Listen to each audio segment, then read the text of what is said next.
Alright. We are live everywhere. That's good. Alright, so the plan for today is to get trains set up. So the reason I want trains is so that I can easily bring large quantities of resources into the city. However, in order to get trains, I need more motors. Currently in production. So, before I go and do that, first, I am going to spend some time looking for hard drives. I've recently finished scanning all the ones that I had. I have a whole bunch of recipes, including some that I would really like to take, like diluted packaged fuel and pure caterium up here. But you always need more. I think I'm missing pure copper, for example. So let's head out and see. Actually, if I check the map, there's still a good number of them fairly close. And they ought to be about this way. So let's head on over and see if we can find them. Actually, hang on. Let me see if I can find my save to put in the tool again.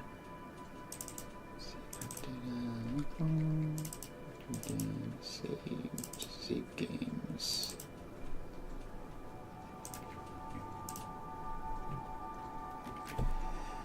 Alright. Let's see. Map options reveal. Alright, now I can see everything.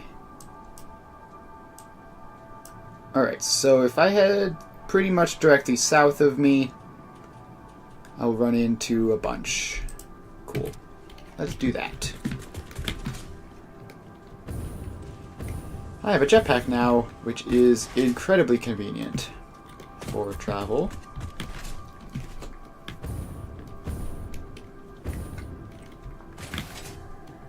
So let's head on over this way.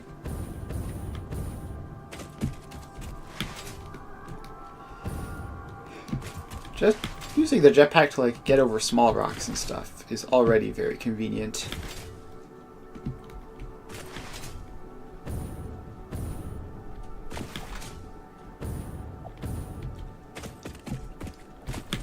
Alright, let's see here. They ought to be right,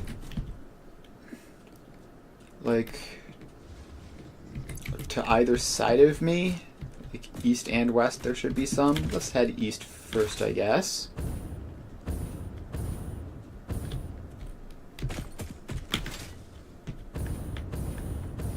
And let's see if we can find it. There it is. So I don't think I took my loot with me. I think those are the stuff that I got from previous crash sites. I believe are in a box somewhere in the base. Oh, didn't mean to do that.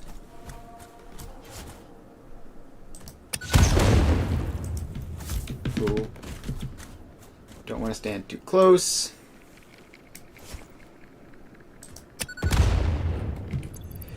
All right. Let's grab a restock of these.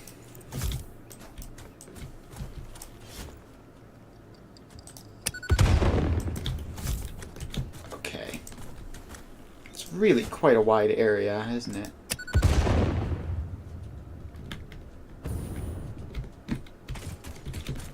Jeez. They go for... Oh, there's a tiny little one there. You're sneaky, aren't you? Okay. Maybe that will be enough to get me in close. Yes. Alright, there's that.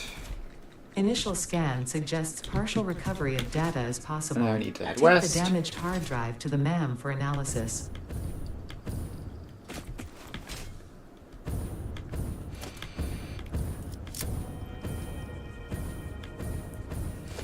I may as well scan for Mercer spheres while I'm traveling. I need lots of those for upgrades.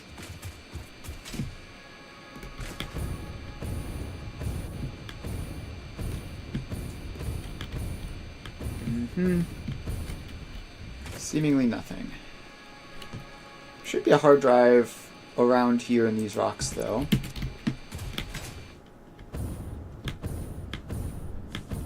And there's also a Mercer sphere. That's cool.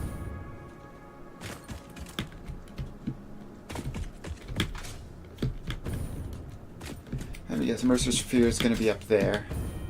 And this stupid rock formation isn't getting me a good slide jump.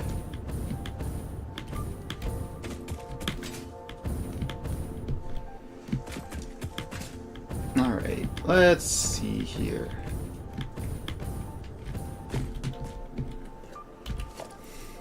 Still use the old ladder trick.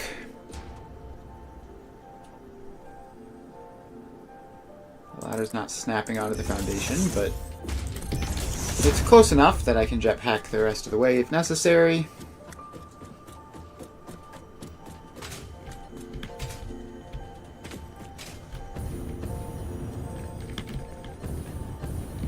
Alright, up we go. And Mercer sphere. Look through the window and watch the thread. Alright. Now, somewhere around here there ought to be a hard drive. Looks like on top of a different one of these pillars. Yes, up there. So let's head on up. Ooh. Have to stop to regain.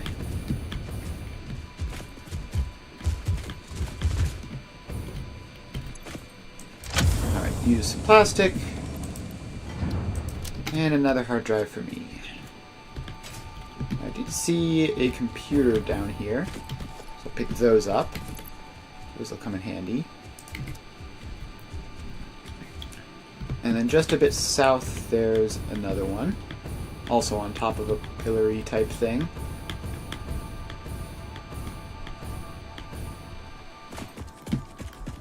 Maybe up here?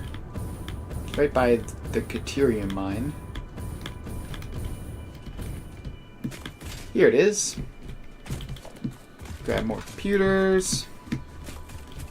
Grab some heavy modular frames. Package turbo fuel. Not going to complain about that. Grab another one of them. Alright, there's one that requires heat sink, one that requires superposition oscillators. Alright, so if we head west of here, we can get a couple. I think there are some which I could get if I brought my crash site loot with me, but there's still some that I can get as is.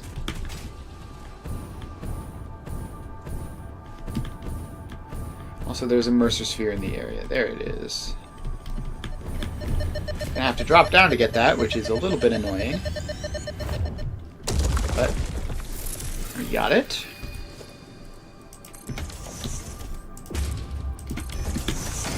This ladder is like right on the border of what's even necessary with the jetpack. There's another Mercer sphere really close.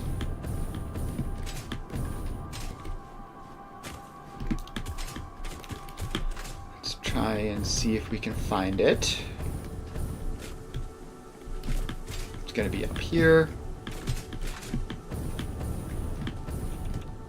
Oh, and there's radiation. Alright, that's a bit of a problem.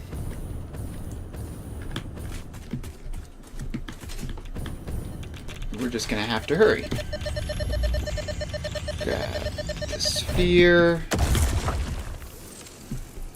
And escape.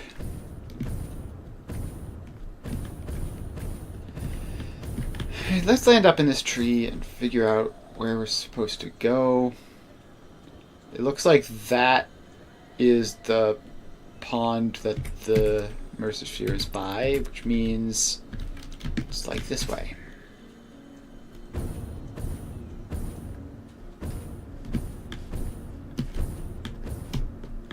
There's a Mercer Sphere over there, but I didn't see it. I'm just going to ignore it.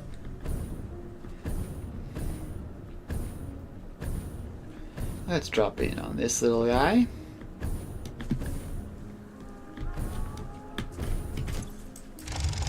Oh, please. Please drag the lever properly.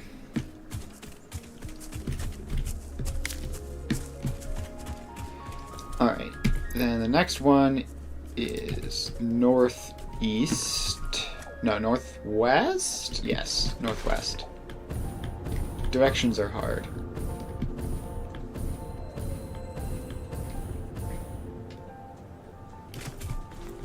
Okay. It's gonna be probably up on this rock. Is that a summer sloop that I see? I think I see a summer sloop. Let's head up and grab that.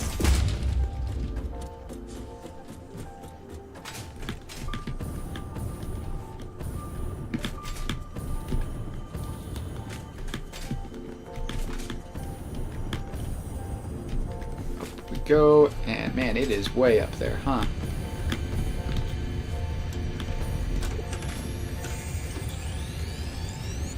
Alright.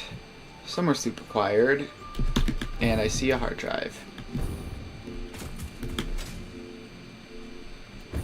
Let's get over here. Grab that. No requirements. Did I miss one? There's one that requires copper sheets literally just back here, which I must have missed somehow. Up on this pillar, probably. Ah, yes, it's over here. Jetpacks makes this 1,000 times more convenient. Alright, so let's grab the copper sheets.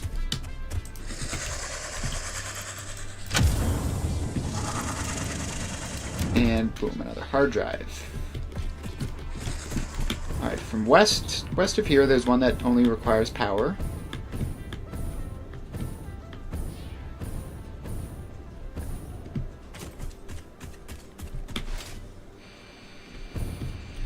That's the one that I already got, which means that it's a lot further south.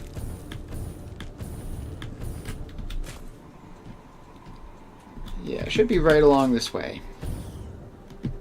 Yep, down here. How much power do you need? 60. Alright, biomass. Biomass.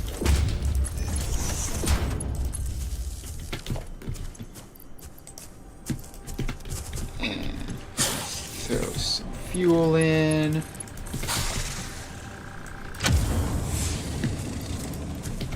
And there we go. Now we take all that down.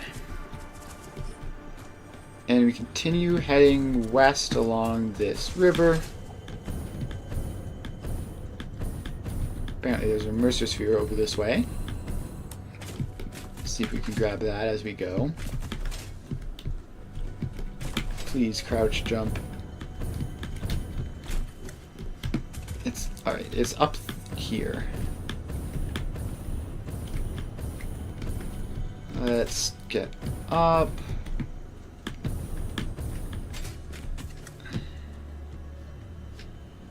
Is it like hanging from a ledge or something?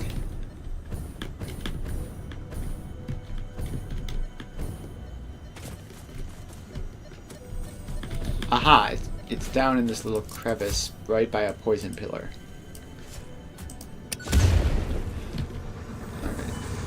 Oh, there's more poison pillars. There's more poison pillars. You no longer perform your anchor temple. Alright, we almost died Hoping there, not leaving but we it. didn't. Our blood will eat, build, teach. I have no use for blood. You do, consume. Alright. Interesting. Now we keep on moving west. Actually, is that usable? Yes. Alright, cool.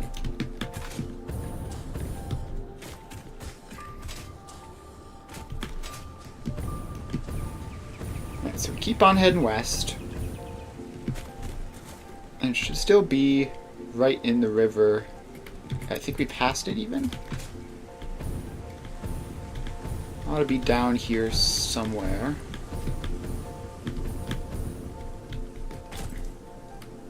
No, not there. It should be down like here. Ah, it's not down. It's up on the edge of the cliff.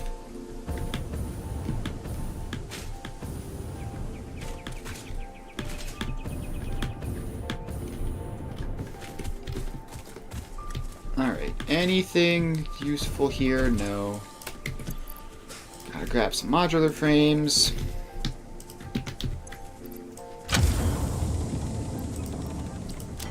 And another hard drive. Done. Alright, so the next thing will be directly south of here. So let's head on over that way.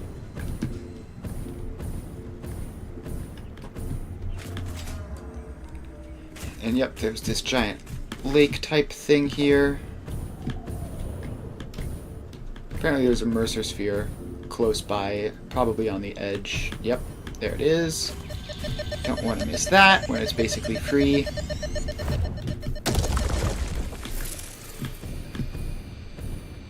Alright, so somewhere along this lake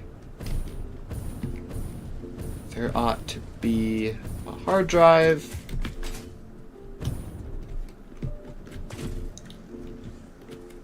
Alright, it should be this way. Yes, there it is.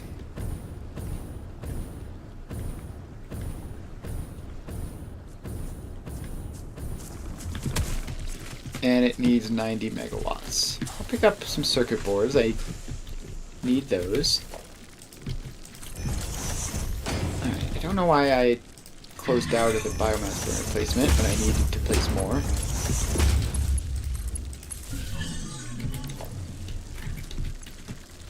Alright. The amount of leaves we have is starting to decrease substantially. Still enough for that. Now we take that down. Ooh, did I say motors? I'll take 7 motors. That's like 2 minutes of production. Not terrible.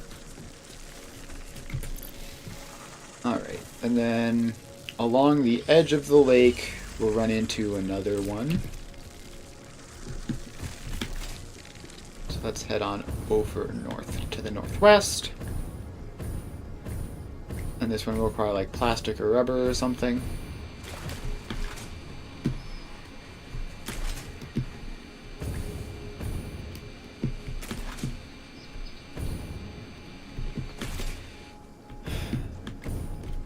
Alright, there's a Mercer sphere somewhere in the vicinity, but seemingly not really close. So we're not going to worry about that. Some rubber to grab that. And now there's a crater lake which has one that just requires plastic. There's a bit of a cave in there. Okay, let's see if we can find our way up here. Land on the ledge and make it the rest of the way up.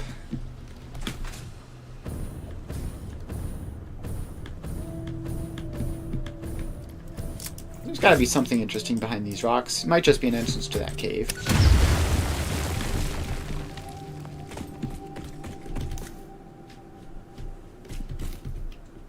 There's some mycelia and apparently nothing else. Alright, that's weird. Let's follow this river because I believe it should lead to the crater. Yes. And here is the hard drive. Grab that. Anything interesting around here? Not really. northwest, there's another one. Let's see what it requires. Oh, it requires black powder. Do I have black powder just coincidentally on me? No. So that's awkward.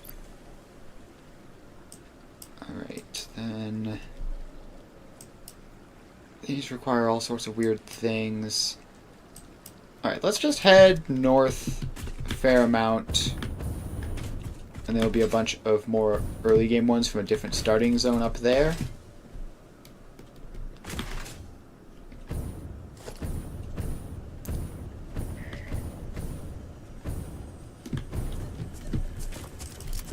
Also pick up a couple more Mercer Spheres. What on earth? Hello? Hello?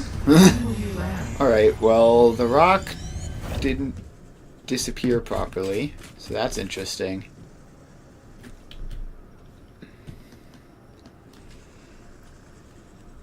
Alright, so we still just follow this rivery type thing.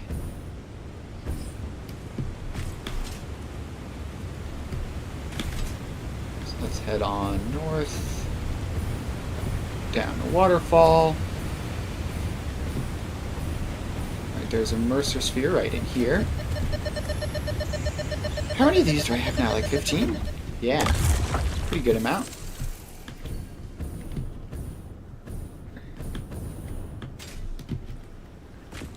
Alright. So the next hard drive is probably... Looks like it might be in a cave or something. Or maybe it's just up on top of this cliff. But it's somewhere around here.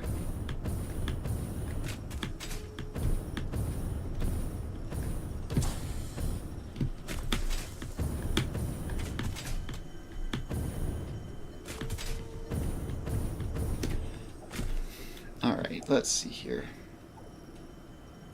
Yeah, it's gonna be on top of there. I think I see it actually, yep. That looks like it up there. Well, let's go climbing.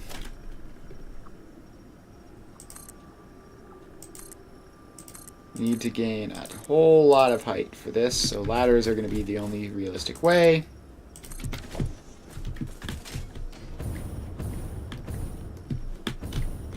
And we get onto the ladder and make our way up.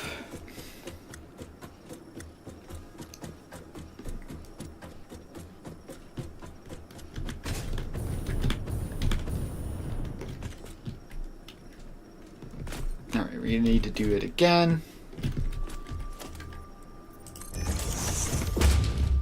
So let's take a step back to get an angle on it.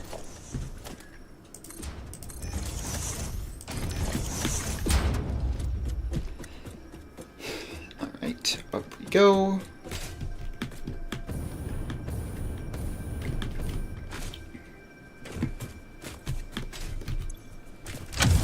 And use just a couple quartz crystals to grab that. And then we will head north again. And lose a lot of height because we were basically at the top of the world there. At least relatively speaking.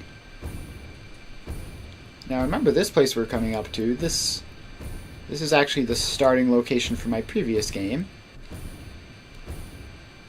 Approximately. Yeah. I believe right in here. So,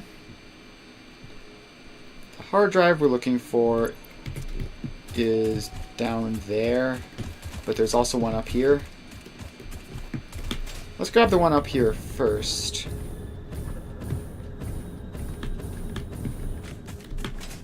If I remember this location, it's gonna be like here. Yep, by a tiny little pond. Give me that.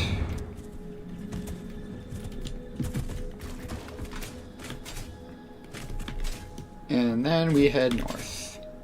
And then probably loop around back home from there. We've got a good amount of hard drives as it is.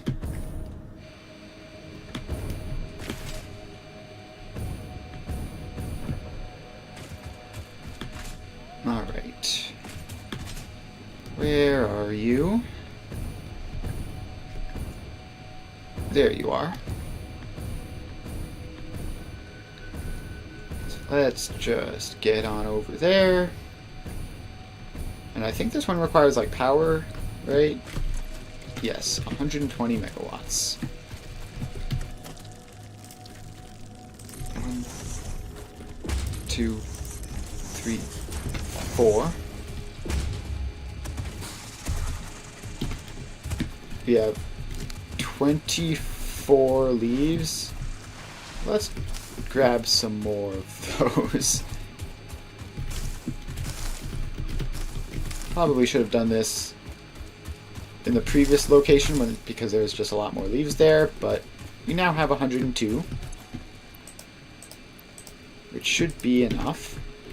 1, 2, 3, 4. Power pole. Attach everything up to the power pole.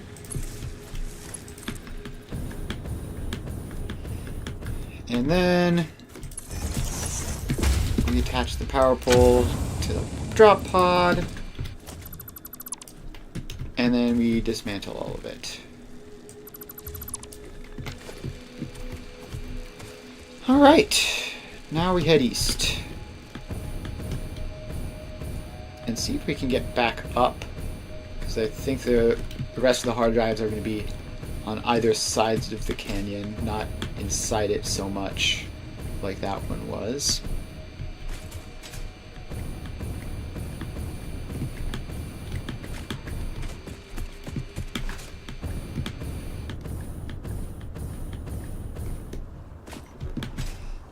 Alright, definitely gaining some altitude. Although we might fall and lose it. Yeah, like we're gonna do that here. Is this a cave entrance? No. Just a weird little ledge. Alright. I've been in this general area before, but I haven't gotten these next two. So I do need to get, like, all the way up to the top of the cliff. Which is much easier said than done, because this cliff is giant.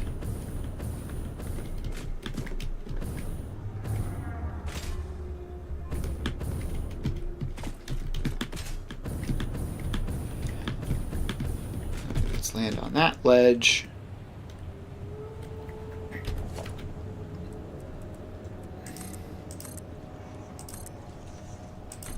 And build some platforms out, the ladder down.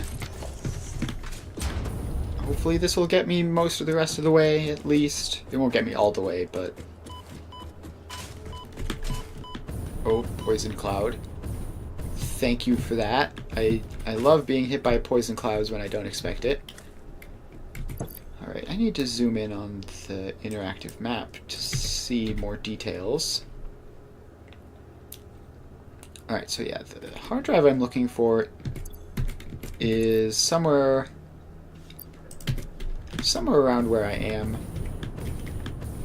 So let's get up here.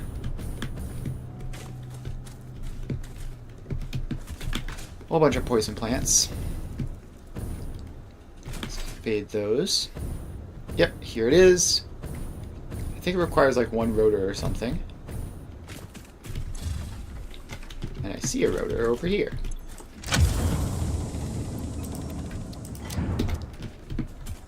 Alright. I assume this doesn't have anything especially cool as loot. No, just some screws. Alright, then on the other side of the canyon, there's another one up there, which I can see in the distance.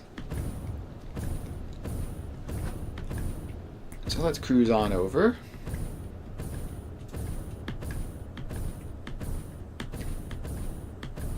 Alright. We've landed here.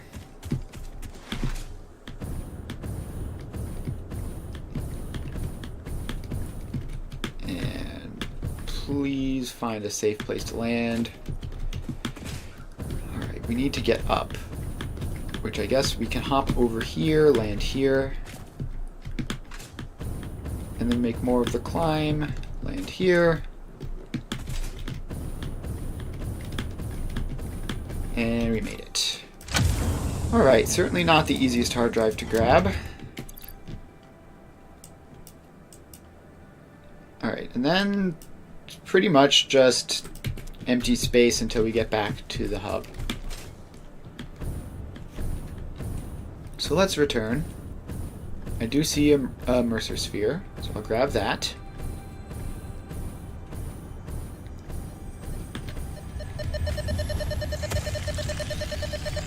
And grabbed. Witness the deep and sink for us. And back we go. I am still unable to initiate communication. How are you doing it? So I believe the only hard drive I haven't grabbed here requires fused modular frames, which I don't We have. sacrificed our blood and our temples and let the metal in from the void to eat our So flesh. we just ignore all of these. That's a lot to unpack.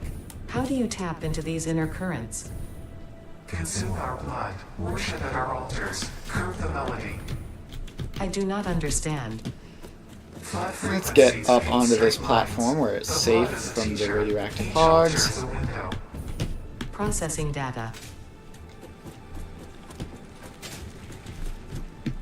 And keep on moving.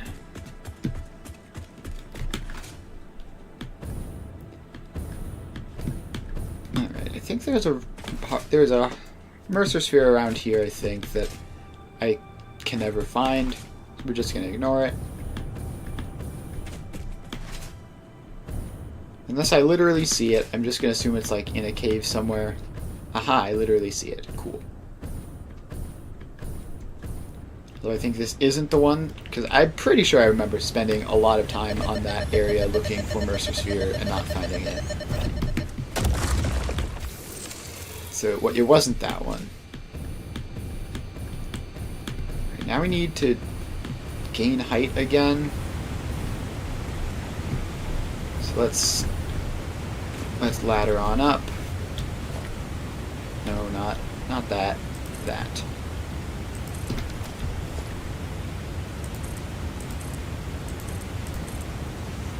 Alright.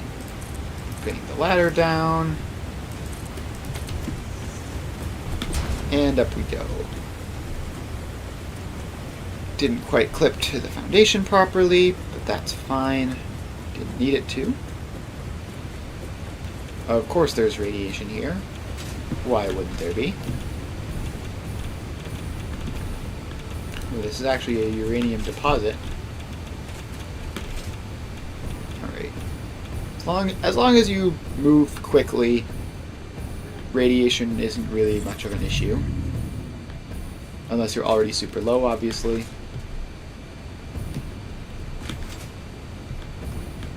Alright, here we are. So we need to check on our motor supply, see if we have enough. And if not, I guess we'll sit around making some more blueprints.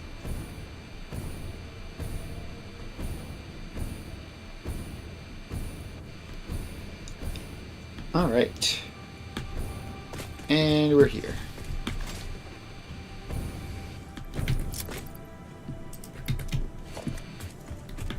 Maybe something not annoying to hold. Alright. I believe we have enough motors. So grab all of those. Head on down to the hub.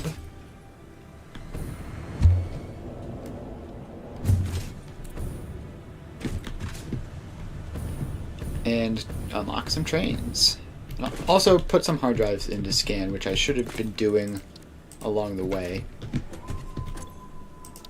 Alright, monorail technology. Alright, that's 250 of those. Now we need encased industrial beams, steel pipes and beams. We're going to need to go out and grab them from the source because dimensional storage is still a bit too slow for that to be convenient.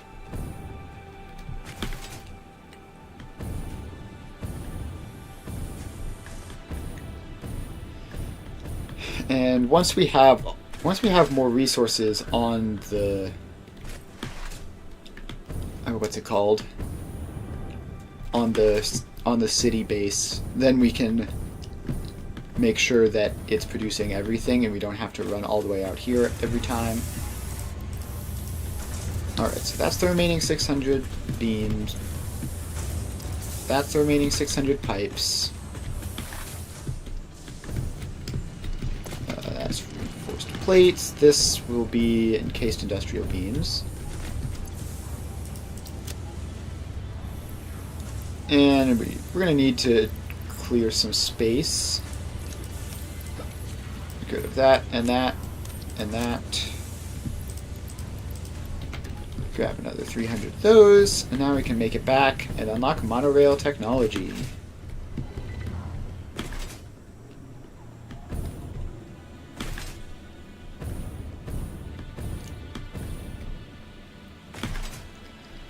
Alright, almost there.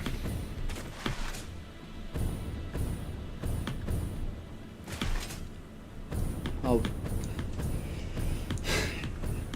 constantly wish that I would have just brought those things closer to the hub, but once the city is up and running, then we won't have to use those anymore. Alright. Throw a huge amount of resources in, and trains unlocked. Milestone reached. Trains are excellent for efficiently moving vast quantities Now, of parts. in order to get logistics signals, can we're be going to made need more computers. precise and complex with tools found in the railway signaling milestone. I listen to all my pioneers, often when they're not even aware of Do it. we have So due to popular computers demand, I have in added a a box motivational somewhere? message. Choo-choo mother. I'm pretty sure we have computers in a box somewhere which we could use to unlock that, but eh. Let's see if I'm remembering correctly. Train stations. Alright, so train stations require nothing of interest really. Freight platforms require motors and encased beams. Fluid freight platforms are the same. Empty platforms are nothing. Locomotives themselves require motors. And freight cars don't require much of anything. Alright. And train stations are 50 megawatts each, which is not that bad. Alright, so let's figure out how the train stations are going to work on the base side of things. So this is the iron ore this is the truck stop that takes iron ore and distributes it into the factory. And in order to get iron ore here, up till now we've been just awkwardly belting it in. But now I want to bring it in by train. So let's make some more space. And I think I want this to be fix-it foundations because there's going to be stuff on it and it's not necessarily going to be clear for transportation. Alright, so we have this giant platform. How large is a train station? Large-ish, but not that large. Alright.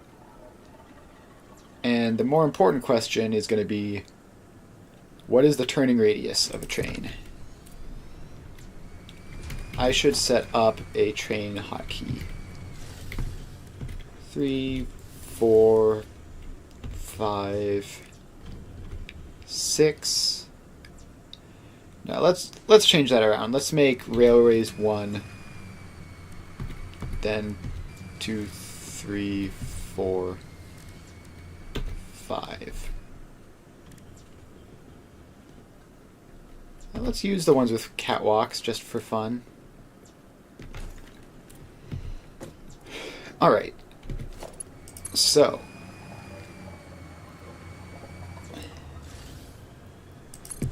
we can get like that sharp of a turn. And can we get it just running back? Oh, and foundations 6.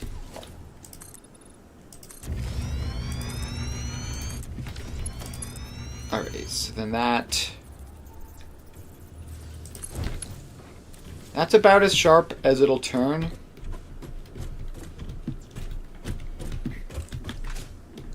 But the upside is now we can just build this train station out and it'll be fine. And it won't run into any of that. Alright. So this has potentially 4 belts worth max of input. And, I mean, are we going to want... We're probably going to want to expand this past a single truck stop, maybe at some point. It's hard to say for sure, but we should definitely build... I don't know why I'm going into the menu. I have them here. Alright, so this would almost keep up throughput with that, but trains stop every so often. So in order to actually keep up enough throughput to completely fill the truck stop, we would need another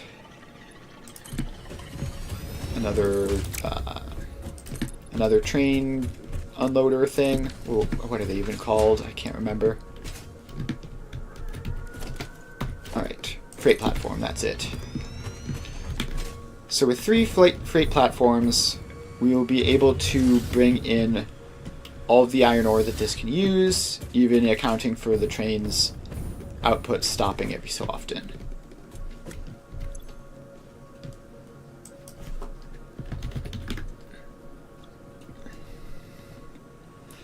Alright, so we'll call this iron supplier, because it is the station which supplies iron to the truck stop.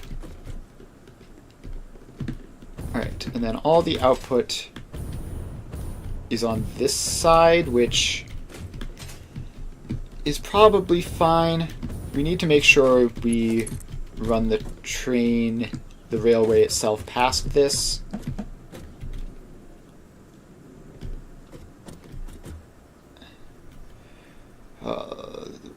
Please, railway, don't be crooked. It's probably fine to have the railway be crooked. So you can come out that way.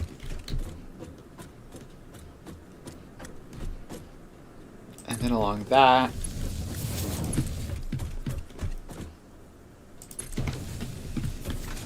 And then this is approximately the space we have to unload all of the trains. Set all of these stations to unload. So here we unload all of the trains, resort it, load balance it, and send it into the truck stop. Ooh, a MAM research is finished. That's fun. I should start a new one. We got 2 pretty useless ones. Fair enough. Alright, so can we do it here? Or gosh, I don't know how to do load balancing. I'm not smart enough for that. I think it's you like split every belt into half and then put like the halves together, but that's how you do it to load balance 2 belts. I don't know how to load balance 3. I don't know. I'll just not worry about it. We'll just load balance things at the sources, I guess. So what we need are probably just floor holes there and there. We can go back to regular mode for this.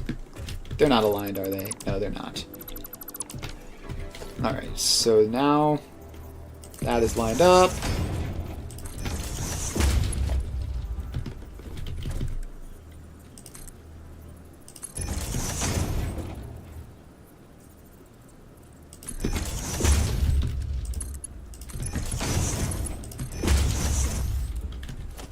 Alright. So we take those 2. Then we do the same thing again. Like there. And there.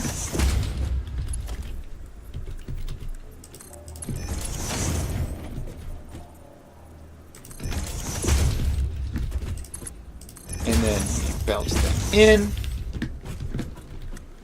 And finally we do the same thing here. So we do there and there.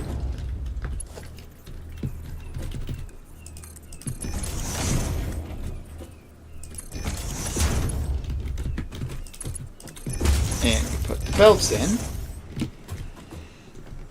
And now we have a train station which can take iron and put it into a bunch of floor holes for no reason.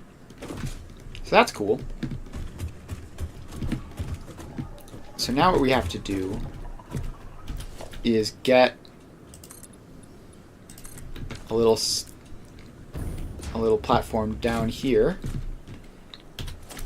and convert that and bring it up over here.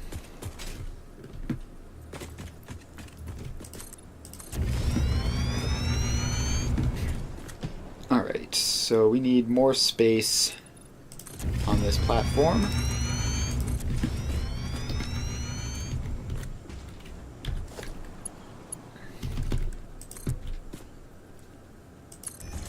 Alright, so we bring these down facing this way.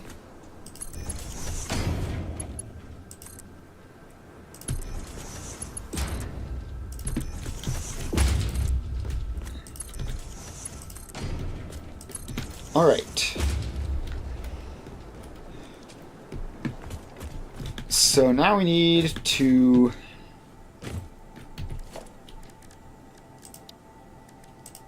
probably buffer them.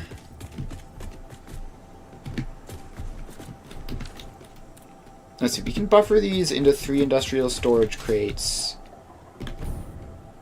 And then what? I don't know. Let's get these crates in, and we can figure out what exactly we're going to do with them later, but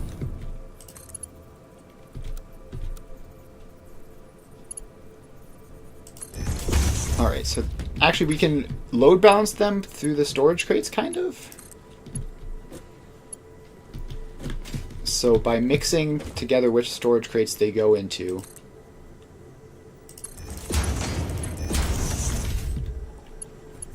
wait, no, that would be stupid. Why would I do that? I want that one to go into there. And this one to come along and go into there.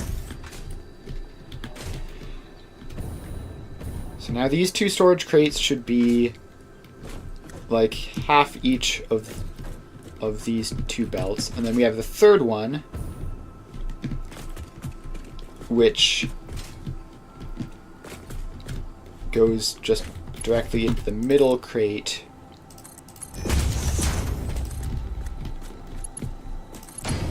And does that clip? Yeah, that clips. So we're going to need a stackable conveyor pole in here for that, which I hardly ever use, but this is the situation for them. So that goes there, that goes there. And then they go into the third crate, where now, so these two outer crates are each merged between the first two. And then we take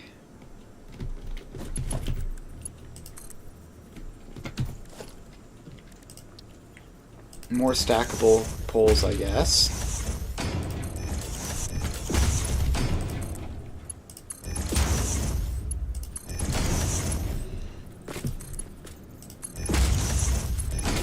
And now we need to figure out how to mix this third crate in, which would be via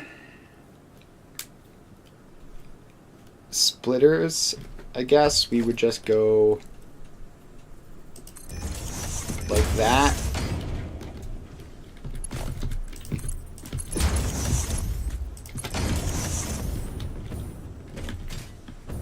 Alright, and then we need mergers.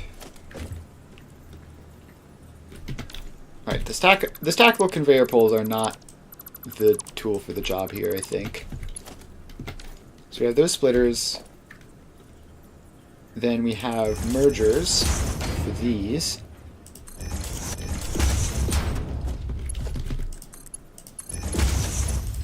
So then those go into there, and then these go into the other set of mergers.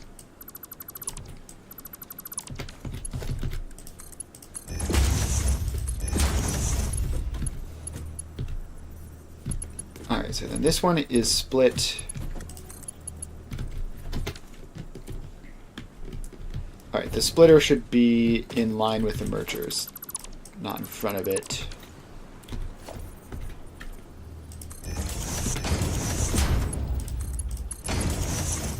Alright, so then that goes in there. Those go in there.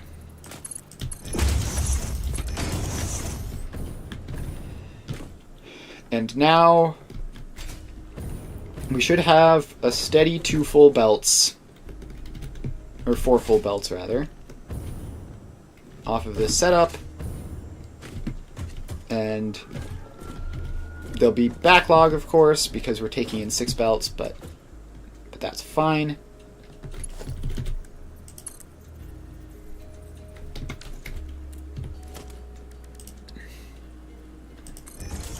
Now we just need to get these into the system somehow, which is going to be awkward since there's already stuff there, but I'm sure I can figure it out. Not Mark 1 belts.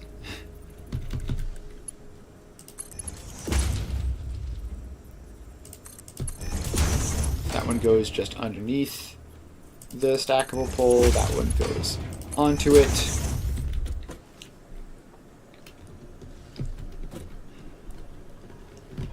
Alright, so then how do we get these in there without taking these out of there? I guess the answer is more mergers. So let's tear those down. Bring this floor over there.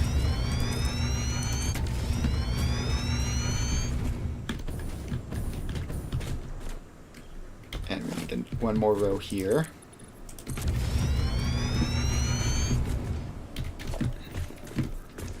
And then we need these to be like approximately online, but further back.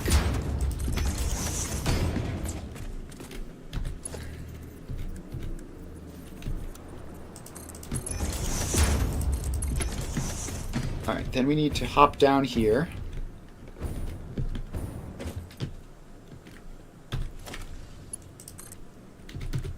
And bring these poles down there,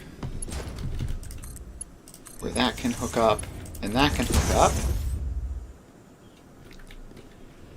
Alright, so now it's all in. I need to both get more fuel and put a ladder down so I can access that.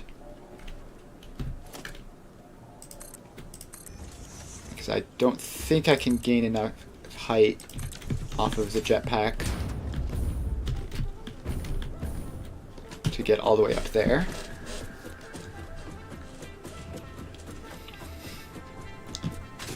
Alright, so now we have those two which are bringing iron ore up.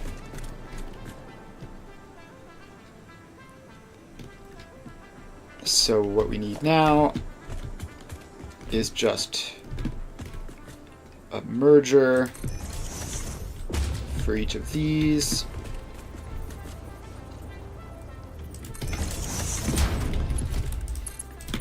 Where we can merge them into one of these belts.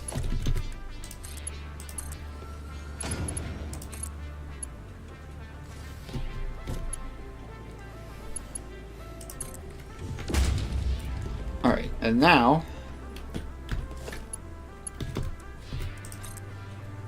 we bring these down. Right, this merger needs to be facing forwards as well.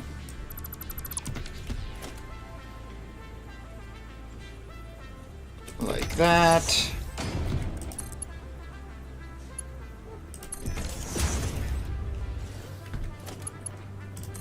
And then that comes down and faces probably this way.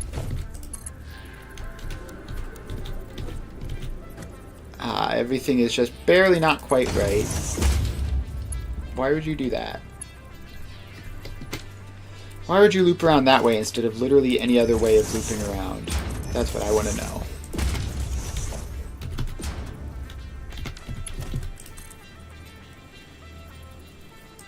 Alright. How do you loop around like that? And then in there, and then up there. Alright.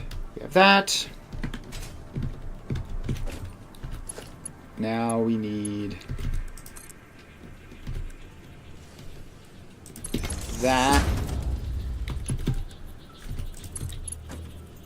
And this, the reason this is so complicated is because we're having to do it halfway between the two systems.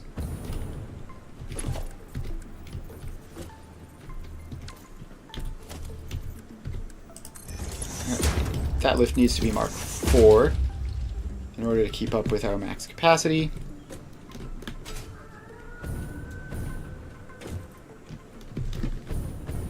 And this belt needs to be marked 4 to keep up with the max capacity. Now eventually we'll be able to just remove this input once we have an actual iron supply coming in from the trains instead of just like a theoretical iron supply coming in from the trains. But until then we need to do this.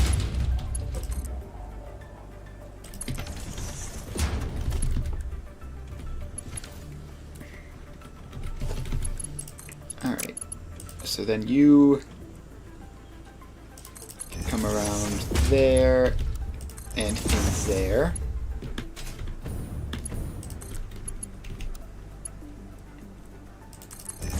You can come around there and in there. And then this one can come up a ways and in there. Alright. The trains are now attached to the conveyor input. Hello. The factory is pretty good. I have just unlocked trains, and so I am setting up a system so that I can bring resources in via train through this complicated load balancing type thing, I guess, is what you would call it. And the end result will be that we can bring iron in from here, and then it gets shifted onto the truck stops. So yeah, we have that now. And I guess we should set that up for some other resources as well. But I think I might want to just get the iron trains. Yeah, trains are they're a bit complicated to figure out the first time for sure. Especially with signals. Once you get them, they're not that bad, but it is definitely a learning curve. Alright, so now I want to bring in a whole bunch of iron onto these trains so that I don't have to worry about running out of iron ore for a while. Although actually before that, I know what I want to do next. I want to set up the automated miner factory. Let's get down and make a blueprint for that. Load blueprint the box so I don't have to put all these doors in. Yeah, I've heard that Factorio is a lot more sophisticated with its trains, which definitely seems fun. You know, they're like, I've sort of wanted to do something like that. All right, so we need steel pipes and iron plates for this. Yeah, it's not as bad. It's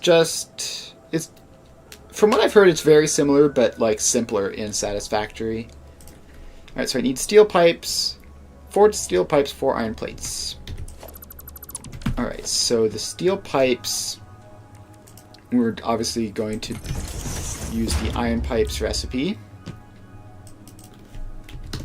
and we need 4 of those, which is going to be a tiny amount. And then iron plates, we need 4 of them. Is it really only 4 a minute?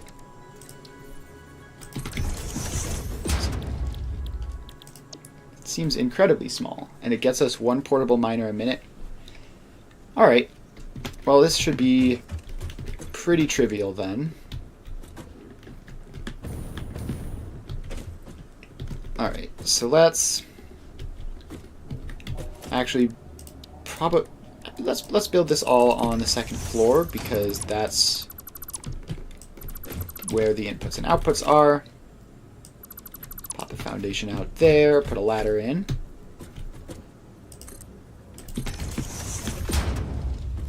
Alright, up we go.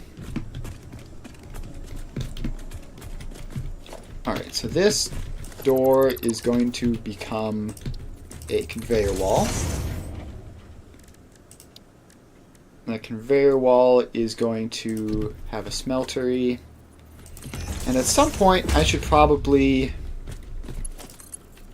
not be doing this and start using the pure ingot recipes. Yes, the manual elevator, that's what it is. Alright, so we have plenty of iron ingots. So now we just put in a pair of constructors, and we need 16 iron ingots for that, and 6 for that, so that is 22 total. Yeah, pure iron is incredible. I'm not using it right now because this uses hardly any ore anyway, and also I haven't set up like ingot smelteries yet to actually use it. because refineries are too big to be using in these little blueprints, like they're really tall. So I'm going to have like dedicated blueprints for them, basically, that do nothing but make the ingots, but it's going to be great once I have them. Alright, so then we just put in that splitter.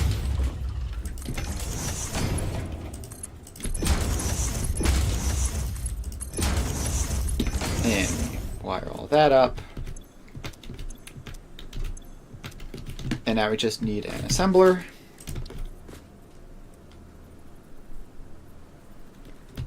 Which is going to be a little bit tricky, actually, to fit in all on one floor. Something like that should work. And then these can come around like that. And like that.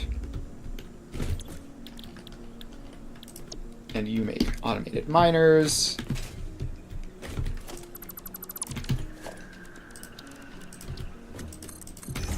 And now we just need output into another conveyor wall, and I think that's pretty much good. I think now we just hook all the machines up.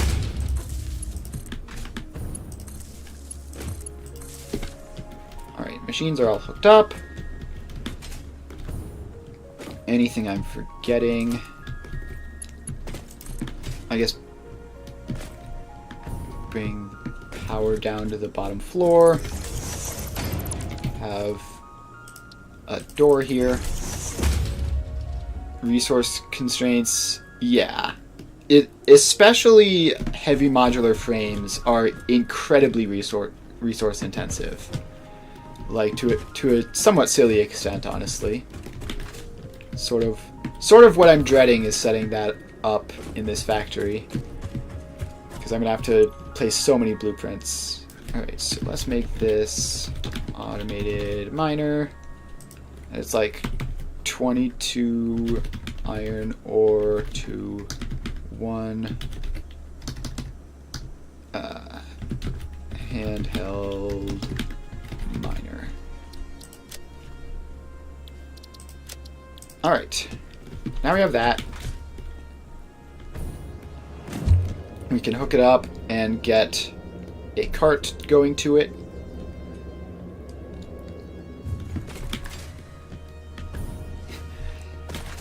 Yeah.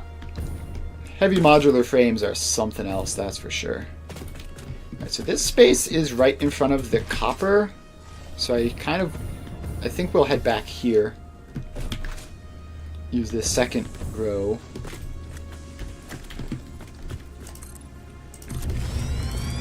Let's expand that out. So that's the main road.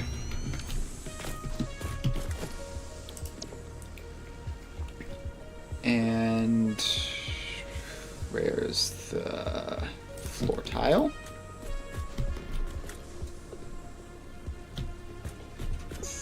So that sets up like that. And then we have some things going along around it.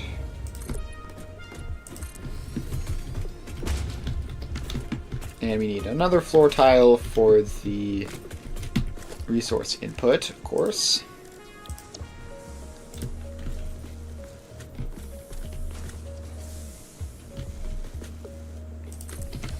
So that goes there.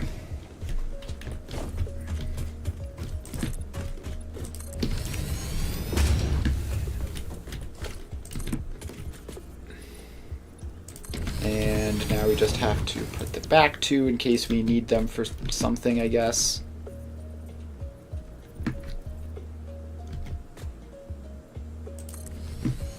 Alright, so then that goes there.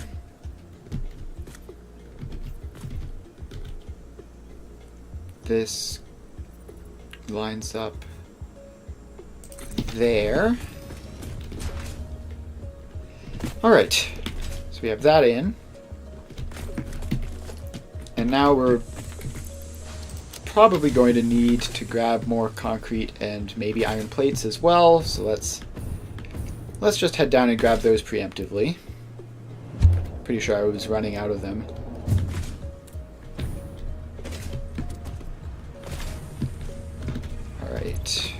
wire, cable. Grab a couple stacks of that. Rotors, copper sheets. Where is the iron plates? This one? Yes. Grab a bunch of those. And now we make our way back up.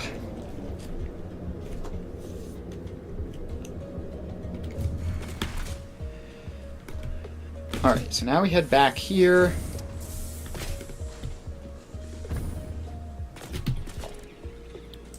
And we need a truck stop, which is that. And we need to place the automated miner.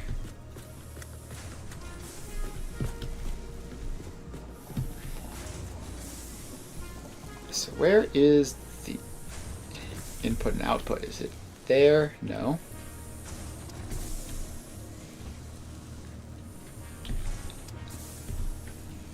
Alright.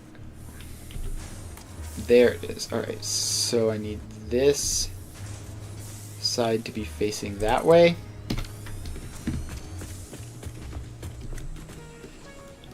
Alright, so we have that now. And we just take a belt off of this, bring it up a ways, send that in there.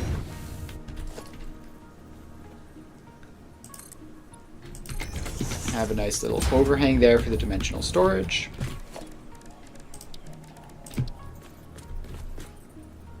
So put the box in. We put the uploader in. Get the box up to the uploader. And then we belt them in. Alright. So the next step is powering all of this. And then the last step is driving a factory cart over to it.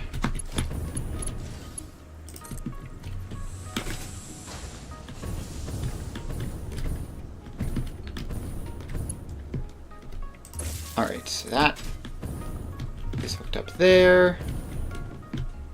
Now we just need to find the door. Uh-oh. Alright. That door is just hanging out over the edge of nothingness. Let's expand the road out that way.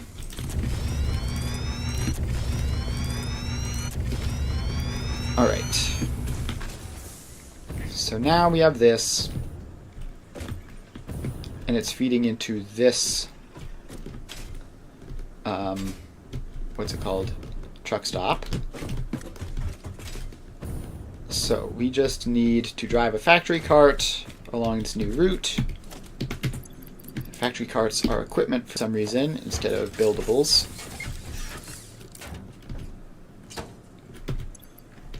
No. Enter.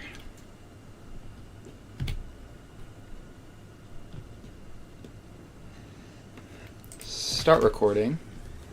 Drive along. No. Why does it always do that?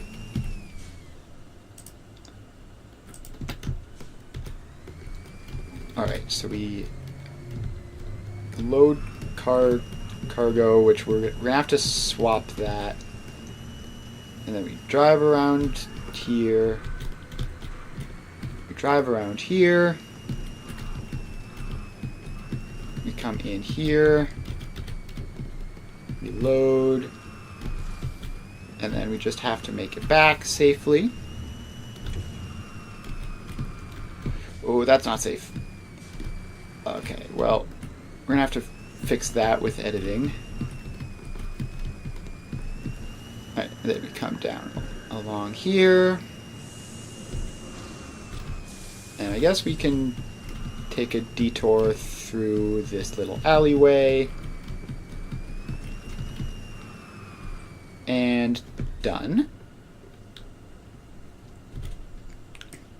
Save path as automated miners.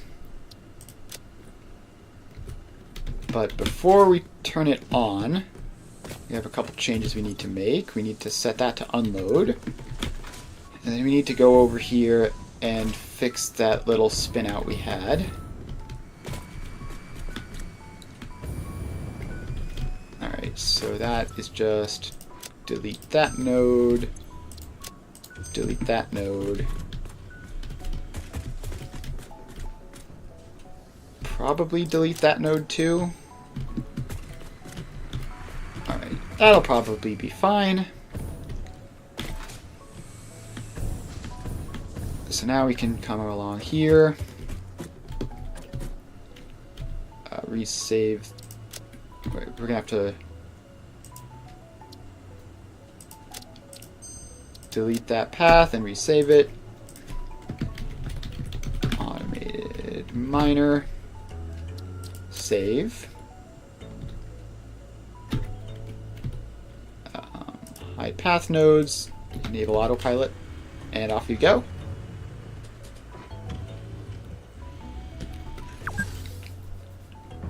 Alright. Now we just have to see if it actually works. Which I really hope it does. It might end up running off the road or something. Or... okay. Good little factory carts, not colliding with each other.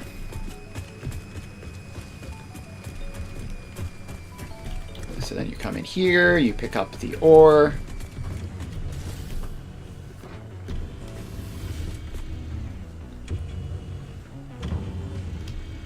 And check, that's going to be a stack of iron ore. Now you just have to get around here, and now we'll see what happens with the area where we spun out. Ah, it's doing the dumb thing where it stops at both stops because I got too close.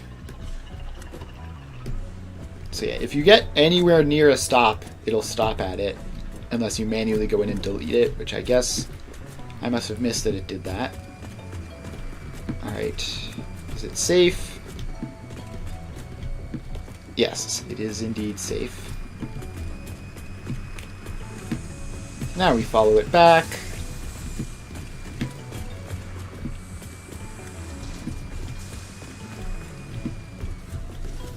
And got too close to another stop.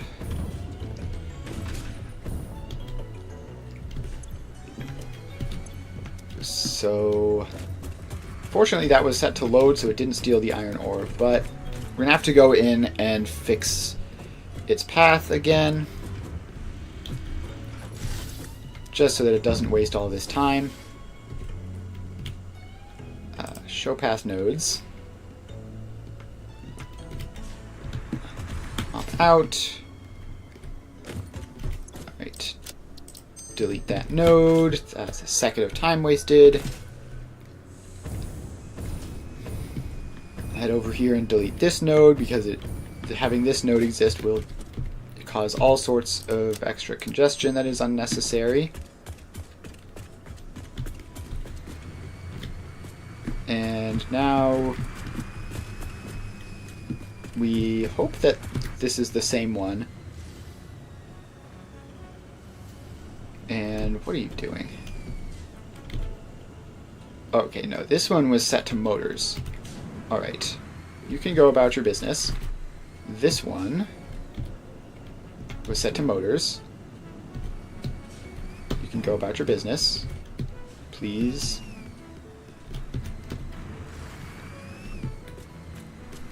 This one was set to motors. Okay.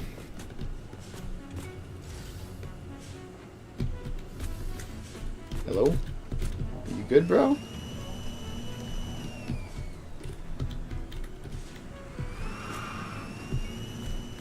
Alright, they're having a bit of trouble.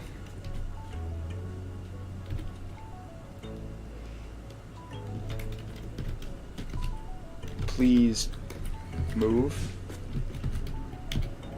Hello? Mr. Factory Cart, I need you to go along your path.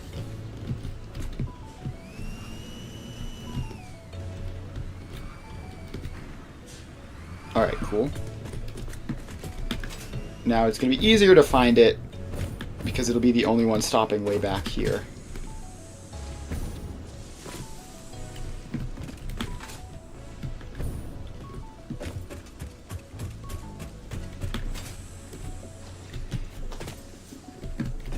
Where is this it?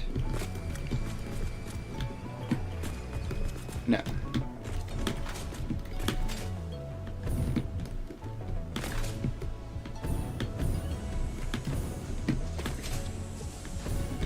Goodness gracious, these little guys can be hard to find. Especially since they all look identical, and there are like 6 of them now.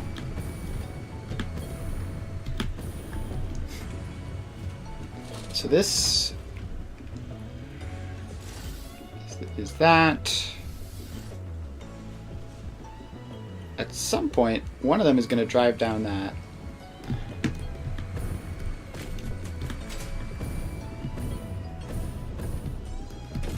At some point, one of them is going to drive down that alleyway, and then I'll know that it's the one I'm looking for. Alright, that is looking promising. Yes, alright, so this is the one. So we can hop in here. And yeah, it's going all crazy. So we delete the old automated miner. We save the new path as automated miner. And off it goes, I guess. It'll respawn at some point. And the important thing is that we are now getting automated miners permanently. Oh, wait, they're not actually called automated miners. What are they even called?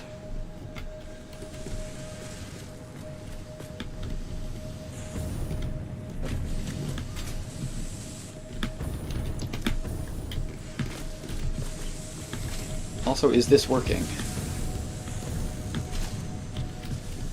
Where's the door to get in to check?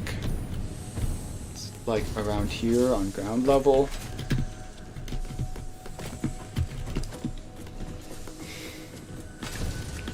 Alright.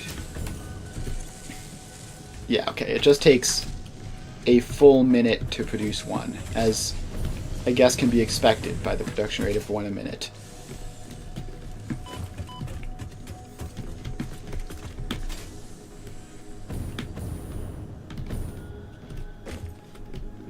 Alright, now I just need to find it again and hide the nodes.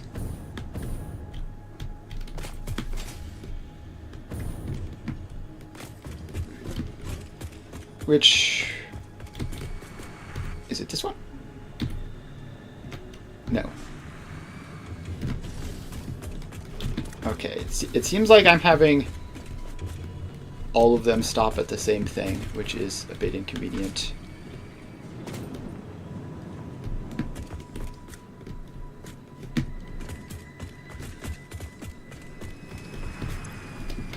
Alright, you look like you might be following that. No, I just want to get in. I don't want to look at your stupid inventory. Please. No, you're going around. You're going to be a motor one, probably. Okay, it's this one. Open recorded hide path nodes, and off you go. Alright. Mission accomplished. We're now getting automated miners. So the next step is to ramp up the iron production.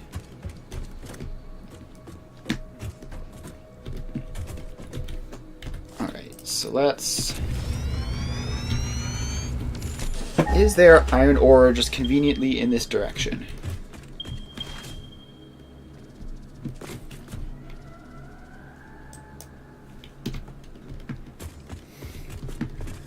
Alright, well, it's not telling me. because I'm too close to the existing ones.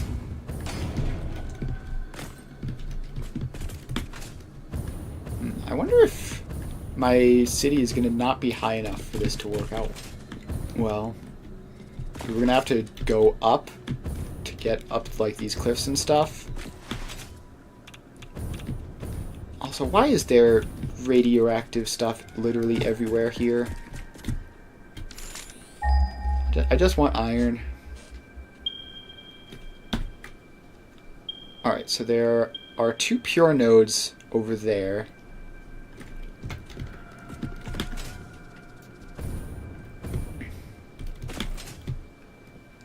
So let's head over there and use those. Oh, right by my oil factory, actually. That's funny. Alright, so it's going to be these 2 down here. So I guess first we set up... Actually, do I have Miner Mark IIs on me? Yes, I do. So let's get those in.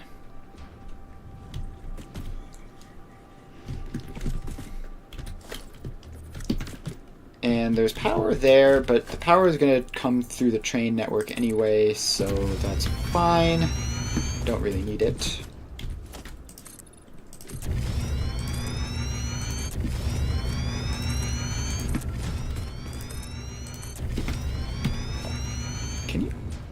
Are the blueprints big enough to fit train stops? Because it'd be kind of cool if they were. Let's see here. Transport. No, not truck station. Train station.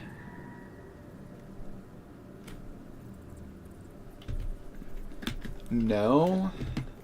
How is it overlapping? It's a little bit on that edge. And a little bit on that edge. Alright, so I'm going to need the next level of blueprint designers to even attempt that. But I'm not too far from them. I think I just need like computers and heavy modular frames for that, which I say not too far, but those are both some pretty big challenges.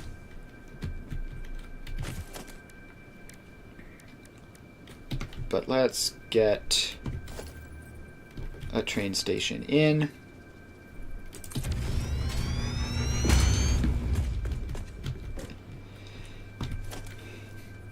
And some freight platforms, which are going to be on the right, I guess, because that's just how I placed them.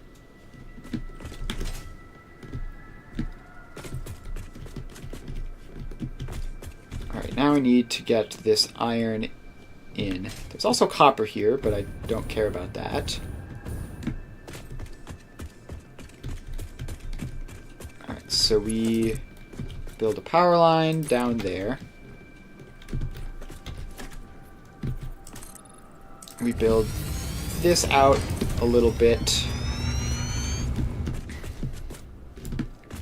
We're going to see how many belts we actually need. It's probably not going to be that many. Should only be 2 belts necessary for all of this. Alright. So these are 240. I could overclock them, and I might in the future, but for now, I'm not going to. And I just realized I should have put the floor holes up there first before hopping down here. Alright, so yeah, it's going to be 1 belt per miner for 2 belts total. So we're only going to be filling up 2 of the cars, and not even filling them up fully, of course. So let's fill up that, and that.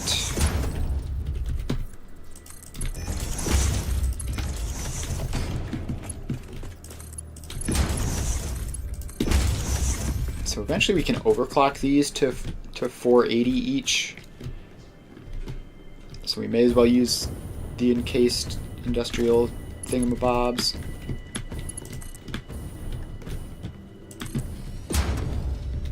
Alright, so get that down.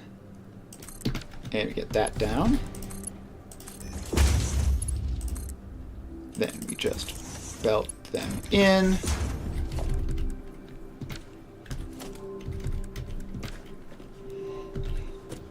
And that is that for this station, I guess. Unless there's more iron around here, which I don't think there is.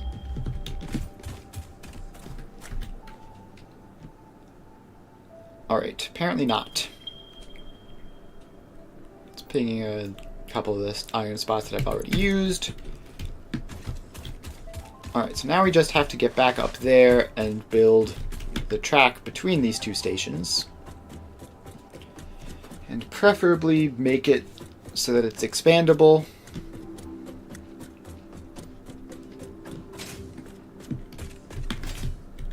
Alright, so this needs to be renamed to iron source. I'll put a 480 in to indicate that's how much iron is here.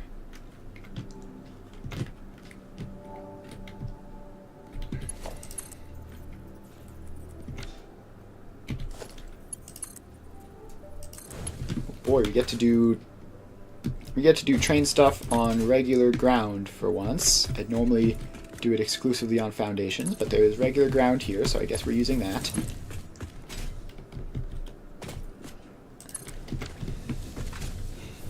Alright, so this is the front, so this needs to attach into the back of the home station.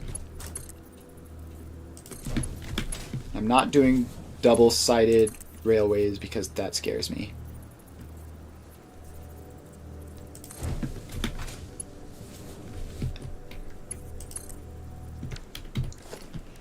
And if I recall correctly, you can get fixed foundations 2-meter ramps safely. So let's get up there. It's a bit slow from what I remember, but you can get up 2-meter ramps. 4-meter ramps, though, big trains can get stuck. So be careful of that.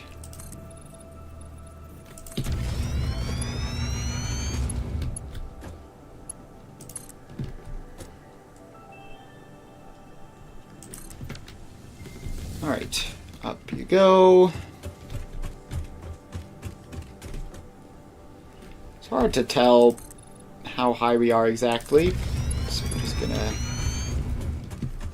gain a bit more height.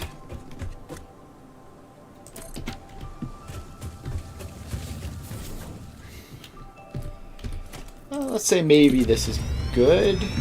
No, we're definitely still too low.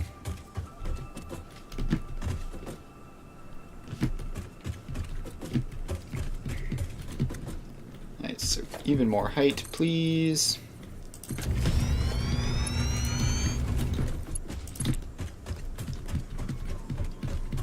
And up some more. Alright, now I think we're too high. So what I should do is I should just, like, go over there just with flat foundations and figure out where exactly it needs to be.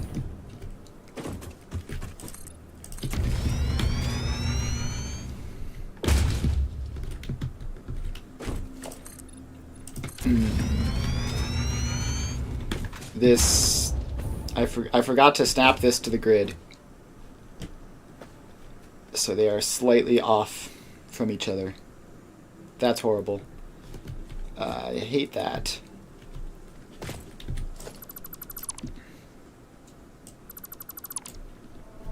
Alright, well, we're just gonna try to enforce the home grid as the primary thing here. Let's get rid of that. Continue bringing this over.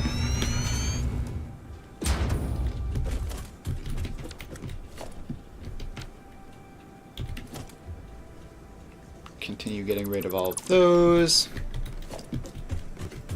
Now we get rid of that section of track.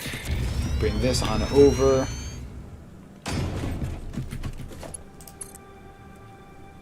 Alright, now that track gets onto this. And we just have to bring it around to connect to the main, to that tail there, I think. Hang on, wait. No, this has to go into the back, which is there. So let's head off this way.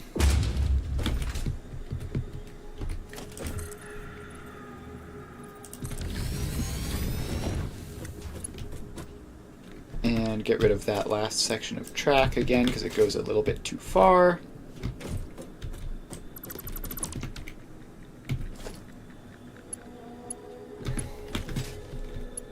Alright, then we put that there.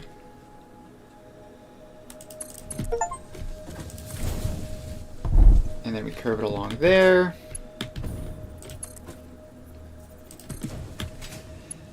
And then along there.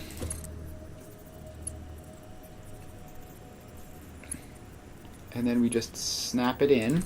Did that snap in properly? Yes. Alright, cool.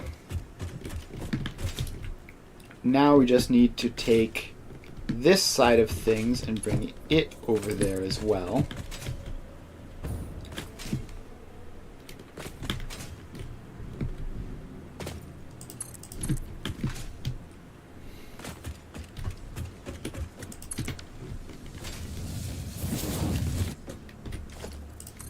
So we're going to need to build more foundations to get over there.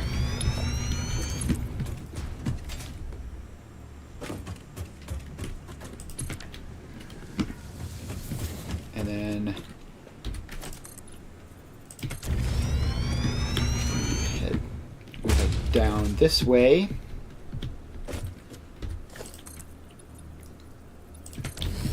Now I do want this to be expandable.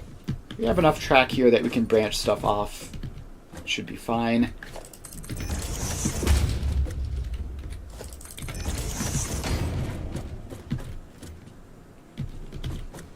Alright, now we need to make more of a ramp for this to get down to the right altitude again.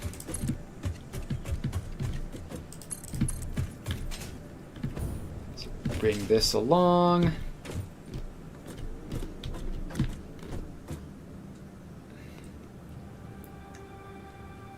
And we need to get it curved pretty sharply so that they don't cross over.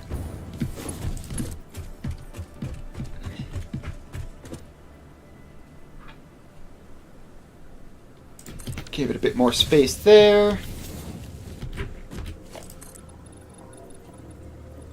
And then down we go.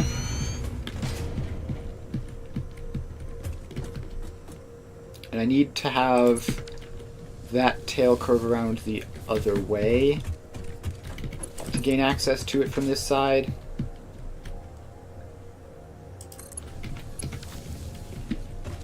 Alright. Little bit of an off-foundation adventure for the train track here. Actually, would it be easier to... No, I have no idea how tall it has to be to safely clear the train below it. So we're just gonna see if we can get this guy looped around this way.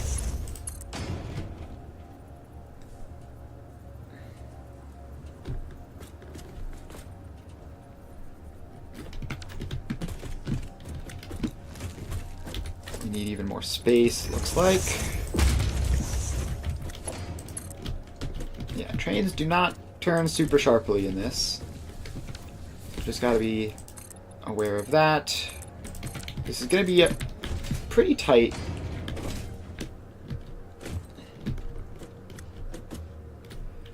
I don't like that. That doesn't seem good either. Let's have it loop around this way like we had it originally, and then just going to have to figure out how to manage that.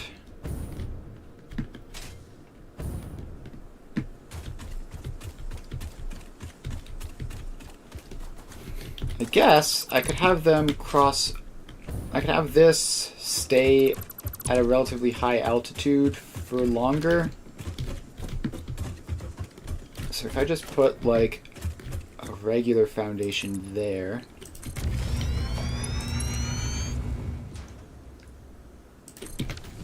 I can have that go over there.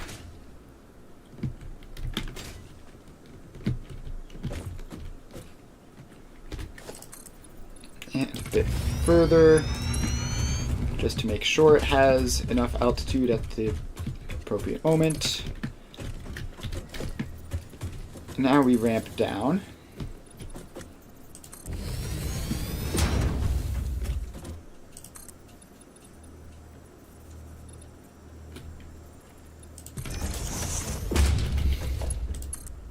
So then that can get up onto this foundation. Yeah, this is really not the way I like to do things. Alright, then it clips through the foundation there, so we have to take those foundations off actually. But, end result, we have a train track that goes all the way around. We have to hook this up to the power grid. But the good news is train tracks carry power, so we don't actually have to hook the mining station up to power. It'll set itself up on its own.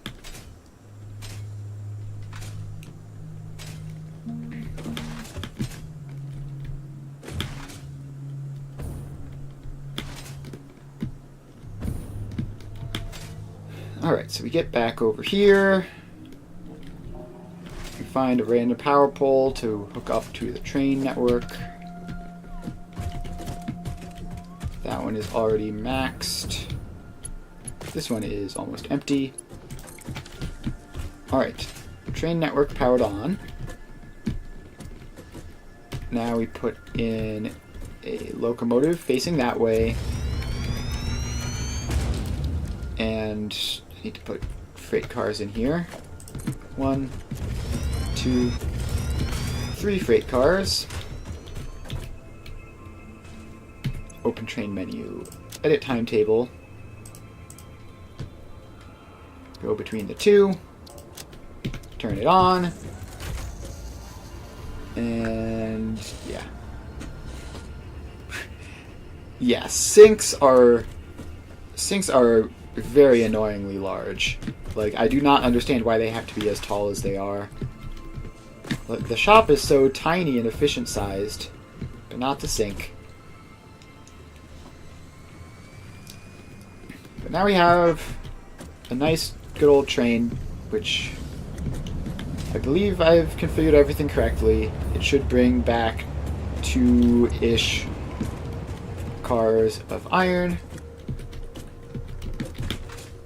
So now we should have 480 iron a minute coming in through the trains. And we can very easily expand that by a lot, just by changing the exact way this track goes.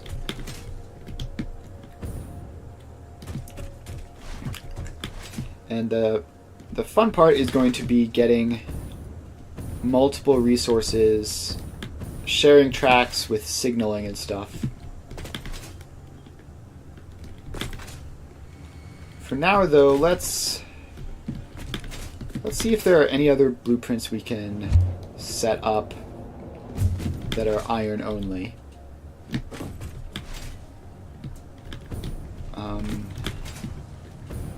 Actually, do we have the motors to unlock manufacturing? Need 200 motors? Probably not. I don't know, I'll have to check.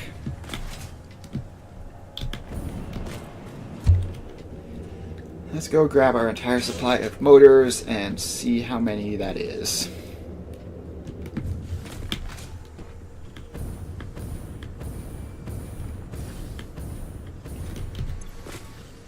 Alright, we do actually have hundreds of motors.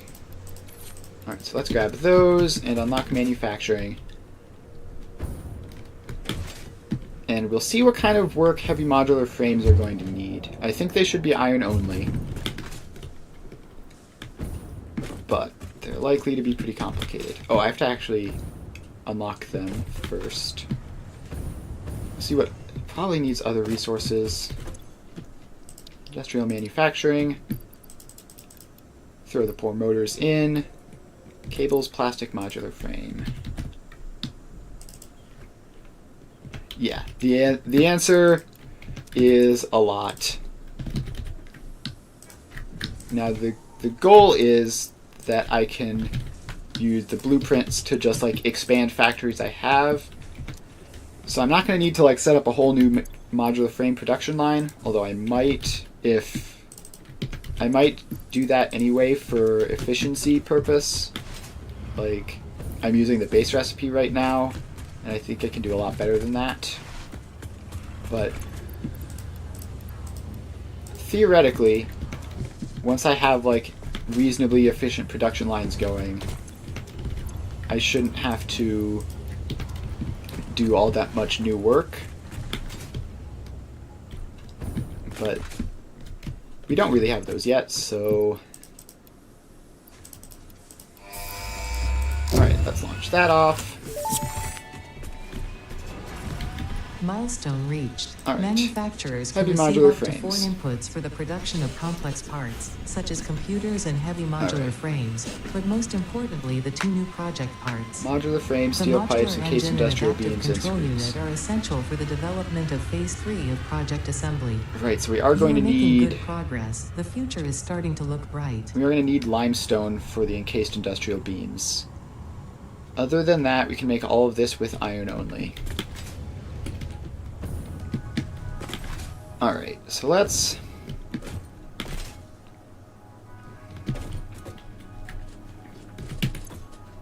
plan out how exactly we're going to do this. So we can have a blueprint.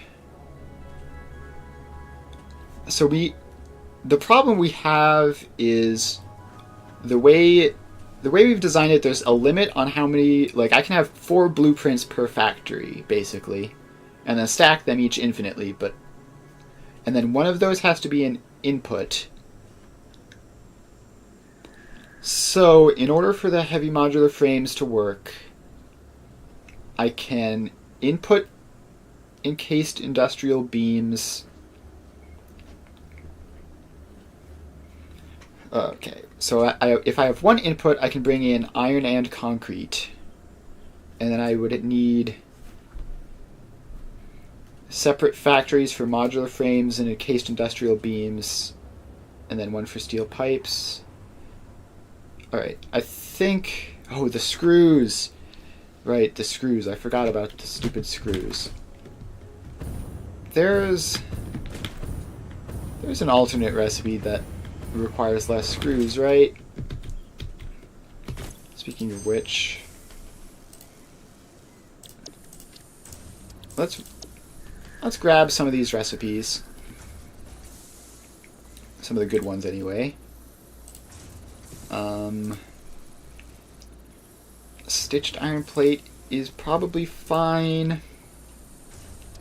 I just want I had pure caterium in here somewhere.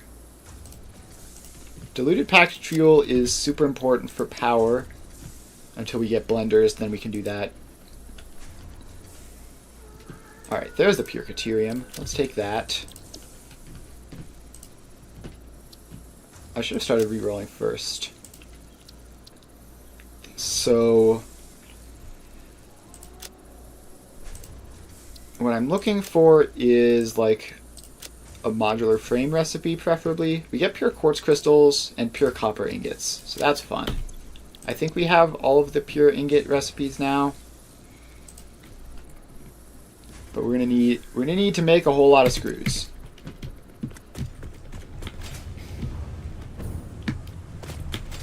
Alright, so let's work this out using signs, actually. That'll be a good idea. So I have 4 signs. There's no reason for them to be that far apart. So I have 4 signs, each representing one of the 4 blueprints I can put in a factory. So we can have... Can I just have no icon?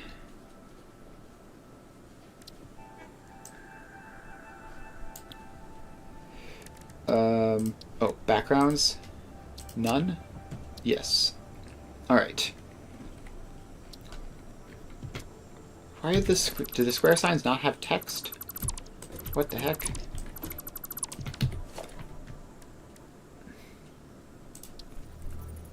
Alright. Let's... How is there not text? Am I crazy? Are those only for the label signs?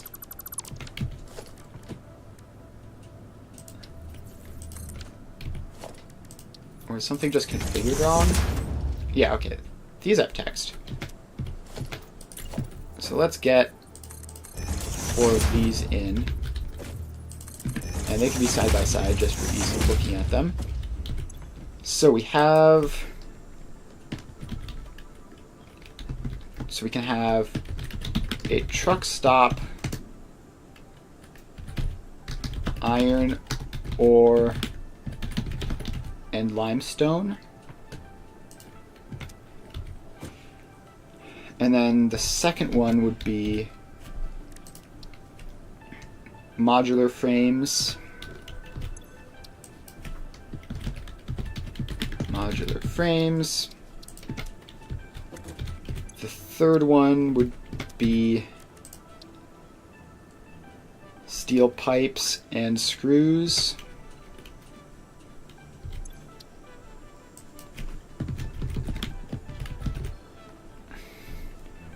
Oh no, it could be steel pipes and encased beams because I use steel pipes to make the beams anyway.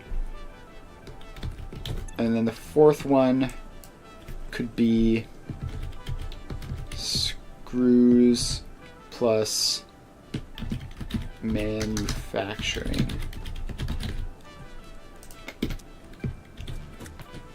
So something like that. And I shouldn't have put these in the middle of my blueprint. I should have put them off to the side.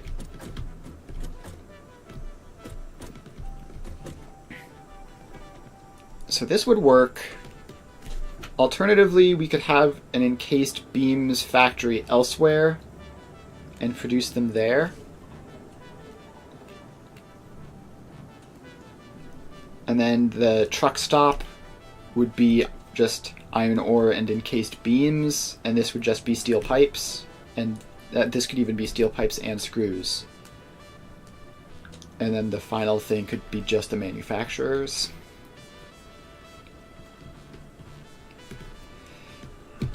Something like this. Something like this or that. We'll see if we can fit the steel pipes and the encased beams in together, which we should be able to. If I copy and paste a display sign, will it save the text? No, you have to do that. You can do that manually.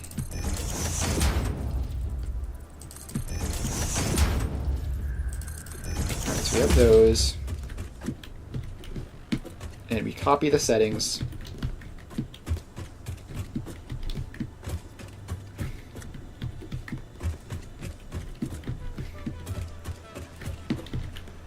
And I did copy these settings instead of paste them.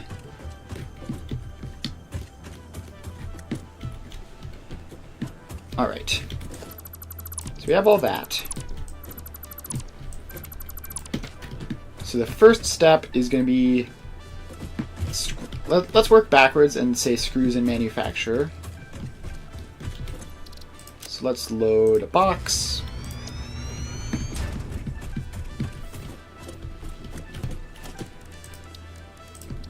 So we fit a manufacturer in here. And hopefully it's not too tall. So we need 240 screws in order for that to work. Alright, the manufacturer sticks through the floor. That is not a problem because we can place machines on top of it. Cool. So then the thing we need is a ridiculous amount of screws. So let's see what ways we have of making screws. We have cast screws, steel screws, or regular screws. If we go with steel screws and make steel beams, then we would need a lot less constructors. It's probably more efficient. But if we just want cast screws, it's 12.5 per minute for 50 a minute. So we would need, what, 5 of those? A little less than 5 of those. 5 times 12.5. So we would need like 60 iron ingots a minute for that, which is probably fine. It's not that many, honestly. I was expecting it to be a lot worse. Now, we can't fit refineries on the top floor of the blueprints. Can we fit them down here? And how much?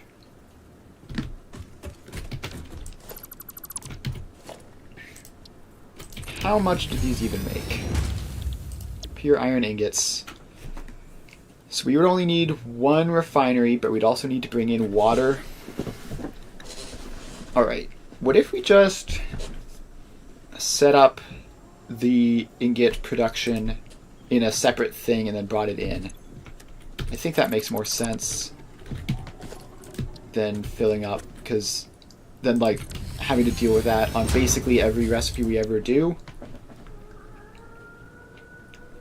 So we're gonna have to bring in water by train and then package it and then send it in here, which is gonna be a bit of a pain, but won't actually be that bad. Alright, so if we're going with cast screws and we're importing ingots, then all we actually need is a line of constructors, and we need like 4 of them. Let's take the manufacturer out for now.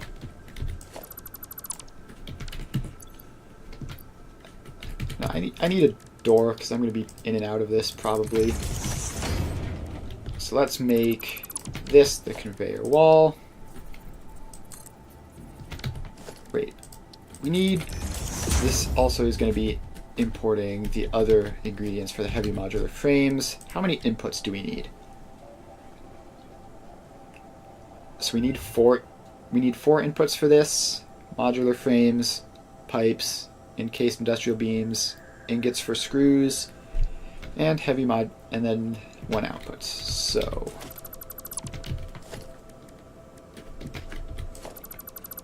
it makes sense to have the outputs separate. So let's go input, output.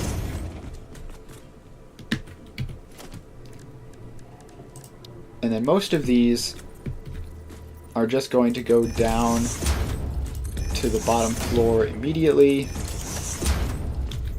That one's going to come up from the bottom floor immediately.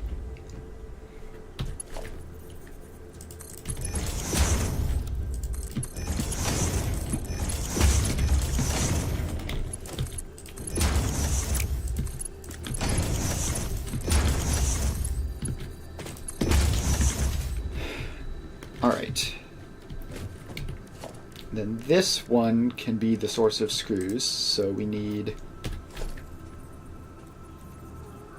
a splitter like that,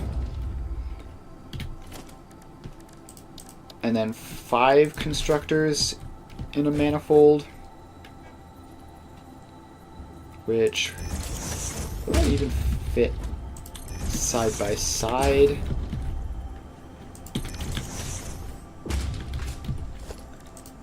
No. Alright, so we're gonna need to get a little bit sneakier on that.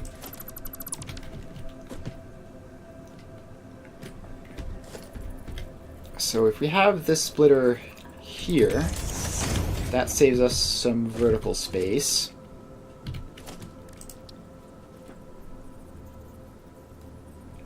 And we can have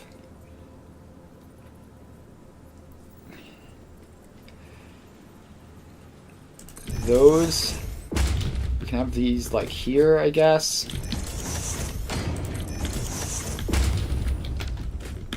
And then maybe we can squeeze in like the last two on the bottom floor.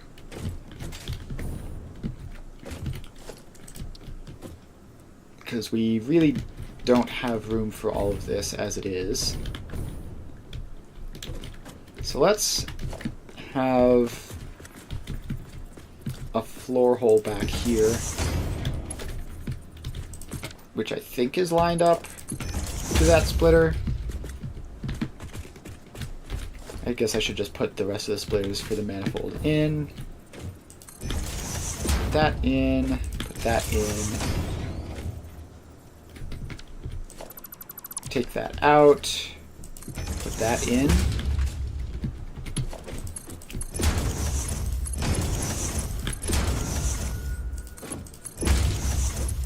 Alright, so then we can have a floor hole like back here in this corner. So the excess screws can go down to the next floor. And this is a fair amount of iron. It gets a minute, I believe. Now I'll do the calculations to figure out how fast the belts need to be. So that's 150. We head back down here. Grab, not that one. Grab that conveyor lift down. So the main feature in this is going to be the manufacturer, which needs to be facing that way to get access to these floor holes. And needs to be... Is that right? Something along these lines. Actually, let's bring these down and see. That one all the way on the left is the output, so I don't need to worry about that.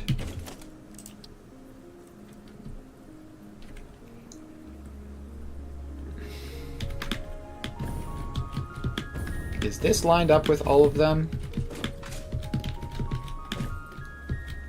I believe it is.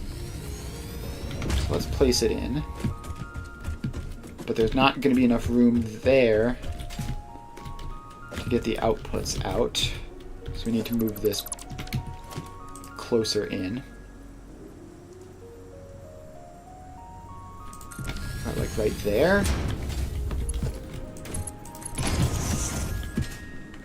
So that should have enough room to get the outputs out.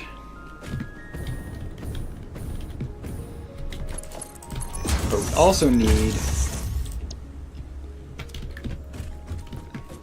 also need to get two more constructors in somewhere at some point.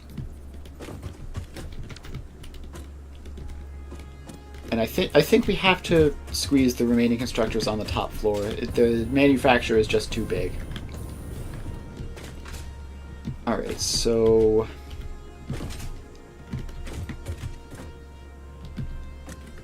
So I guess the next thing we need to do is we need to bring these mergers together for the outputs.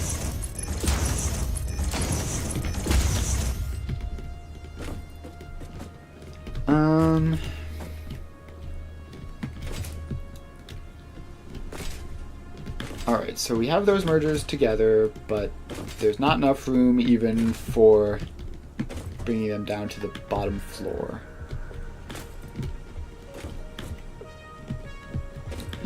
Okay, I have an idea. I can take those constructors out.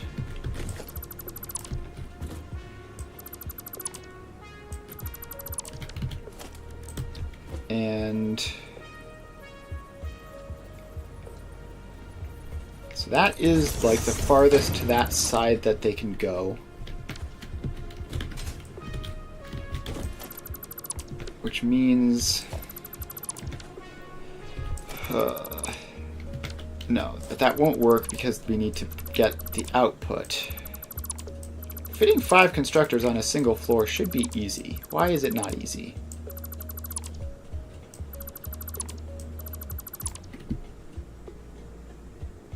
Alright, let's take all of those out. I can get a bit more room by scooching these closer in. But I'm not even sure how much of a difference that'll make. Maybe enough to get a second row of constructors. So let's try building like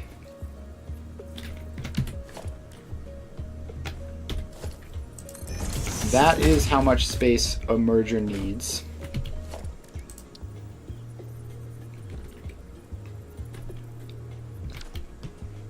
And we need it, they can't be that close to the wall obviously, so we'll put them over there. And so that is as close as we can put the constructor to the merger. So is there any way we're getting a second row of these in? We need a splitter for them, which that's about as close as those will go.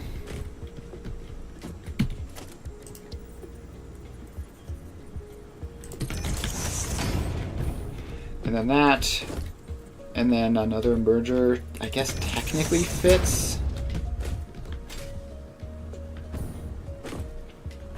So it might be possible. Let's try doing this sideways.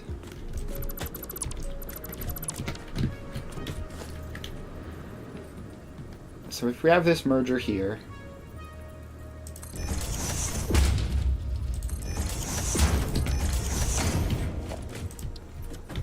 a constructor can feed into it. Like, I guess that would be the farthest to the side it could go.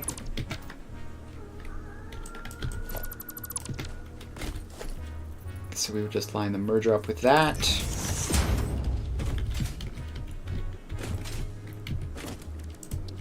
And line up some constructors like that. Then we have the splitter here, which is that close in? Can I fit a belt in there? I can fit a belt in there. Alright, that's pretty cool. So then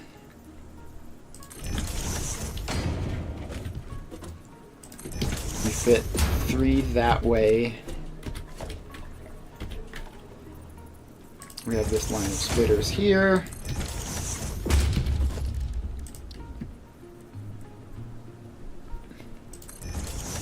And then we have 3 constructors facing that way. And we have enough room for mergers along the side.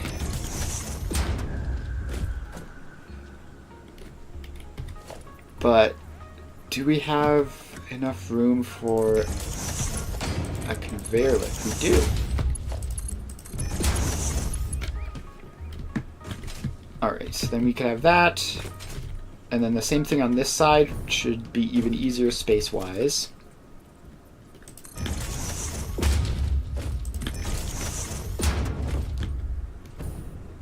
And we get 6 constructors in, which is actually more than we need.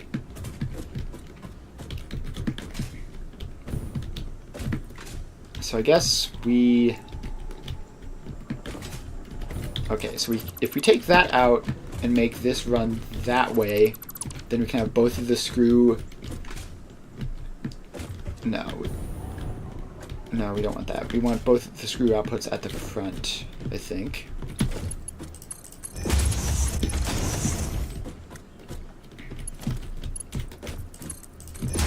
Alright, so we have that, we have that, we have that, we have that.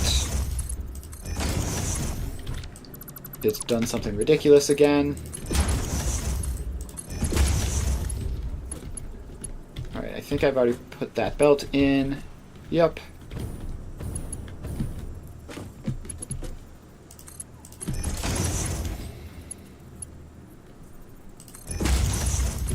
Alright, then we just hook those lines up. And now we just need to get that.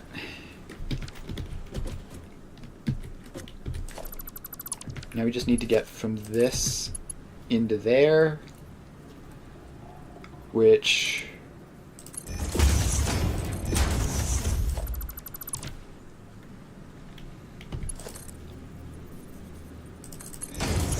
No, there's really no non-clipping way of doing it.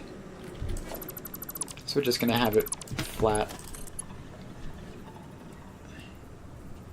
I would like for it not to completely clip, though. That would be cool.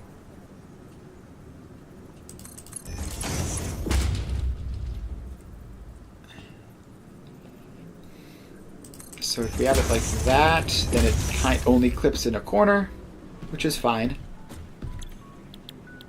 So now we set all these to cast screws. So that's 50, 100, 150, 200, 240. And the resources used are 12.5, 25, 37.5, 50, 60 iron ingots to 240 screws. We have the floor hole in there. We need to put the floor hole in here. And also going to need to upgrade the output belts. So this is 150, so these need to be Mark 3. This is, what, 90 or something? But we'll make the Mark 3 just to be sure. And we make those Mark 3.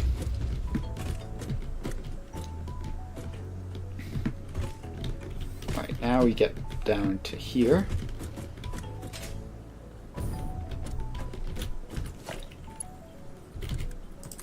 So this can come down like that. That can come down like that. We're going to need a merger. And we're going to need to get that into there, that into there. This one comes around the back and in.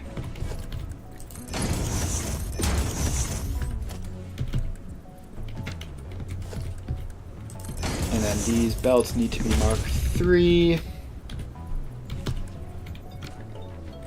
Alright.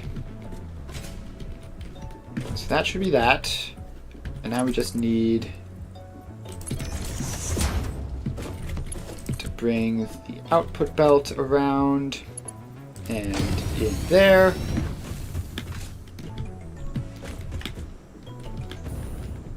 Alright.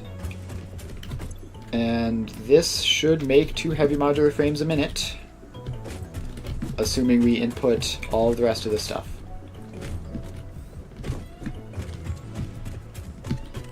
Alright, so we call this heavy modular frames, and it takes 60 iron ingots, comma, I think it's like 40 pipes and 10 modular frames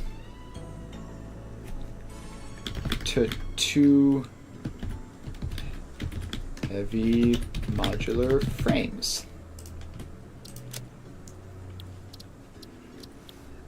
And let's just check that those ratios are right. 10, 40. Oh, and 10 encased industrial beams as well. 10 encased industrial beams. Overwrite that. And clear. And we can put a little asterisk there because it's done. Next up, we need steel pipes and encased beams. So let's load up another box shell.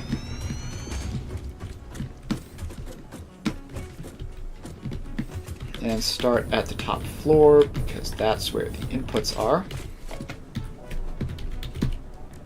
So steel pipes. There's 3 ways of making them, but iron pipes probably makes the most sense.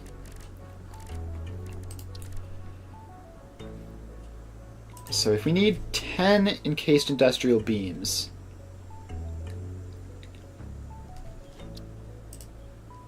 alright, so let's 10 encased industrial beams. Then that's 60 steel pipes and 50 concrete. Steel pipes, 50 concrete. And we need another 40 steel pipes. So we need 100 steel pipes. That is a lot. The iron pipe, so that's 4 constructors of steel pipes. And then like 3-ish assemblers of encased industrial beams. Which really isn't that bad, actually.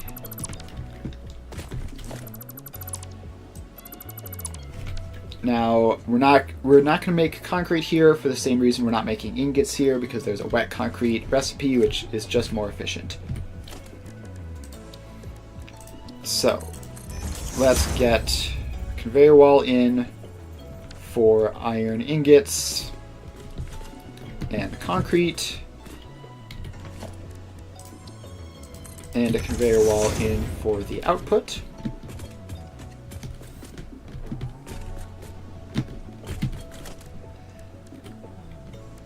So the concrete goes immediately down to the bottom floor, which will be this. The outputs come immediately up from the bottom floor, which will be this. Oh, reverse that. So then we have this, which is going to be the iron ingots.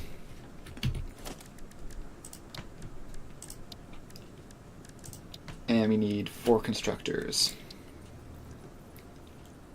So let's get a splitter in.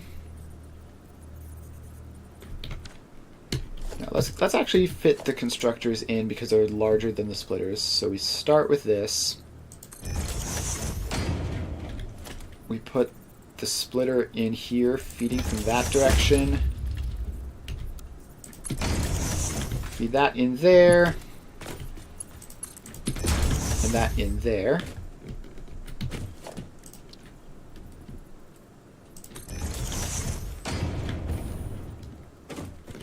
2, 3, and room for a fourth? Barely not. Alright, so we can have the fourth one offset like that, I guess.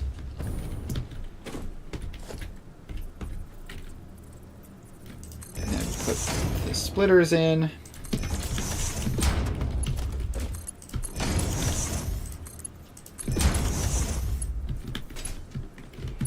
And we put the belts in, which are tiny, by the way.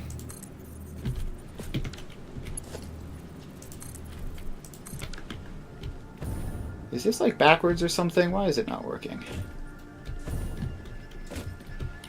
Is there already one in there? What is that? Why does that exist?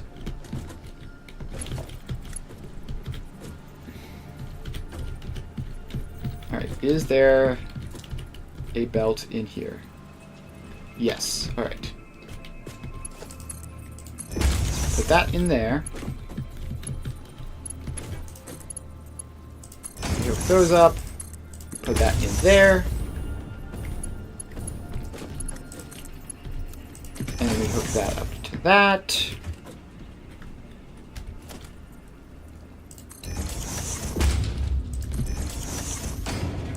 And we merge all those up.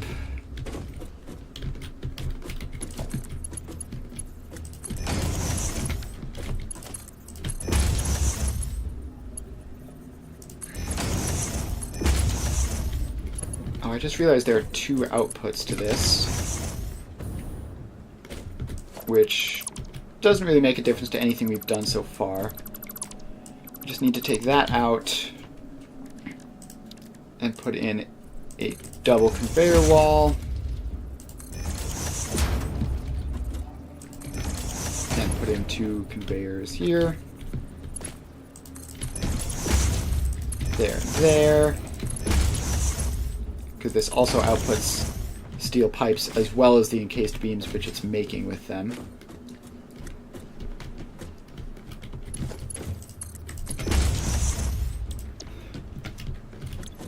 Alright, now iron pipes, iron pipes,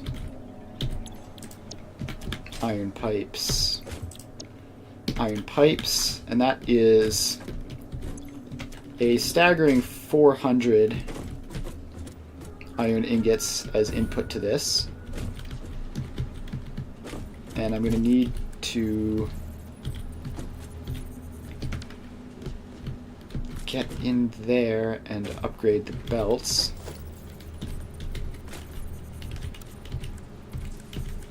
Which, for some reason, it does not want to let me do.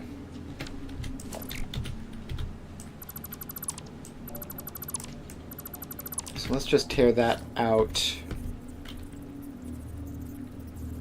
and put a new one in. So that is fast enough.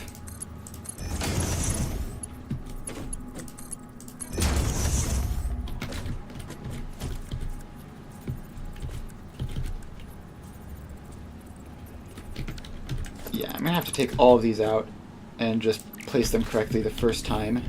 It does not want to let me replace them.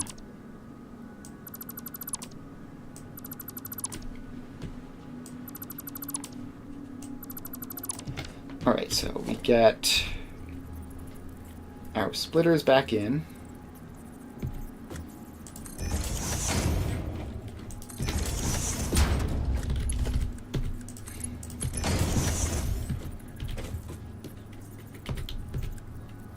And we have Mark II belts going into the machines.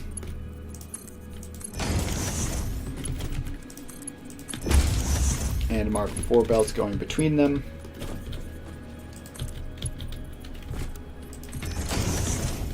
This last one can be a Mark II belt because it's been reduced to 100 at that point. No point wasting encased industrial beams. And the output is going to be 100. So let's just Upgrade all these belts. And I should have just had this last... I should just have this last merger point the other way. Not power tower platform. Alright. So then we have that and that. And we get floor hole in.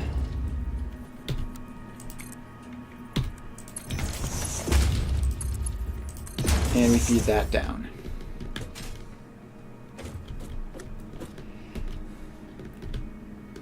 Alright, so that now we have that, which is going down to the bottom level, which is 50 concrete. And we have these two which are coming up from the bottom level, so now we just have to go to the bottom level.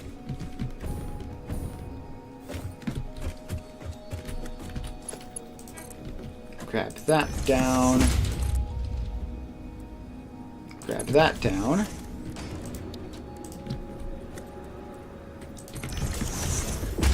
And encased industrial beams are 6 per minute. Oh no, that's the wrong one. We need encased industrial pipes. So we need 3 of these machines, one of which is at 50%. So let's squeeze them in sideways like that. No, that's going to be too close, isn't it? Yes, that's going to be too close. So we can use all the space we need as long as we can fit a merger in the back. So we have that in.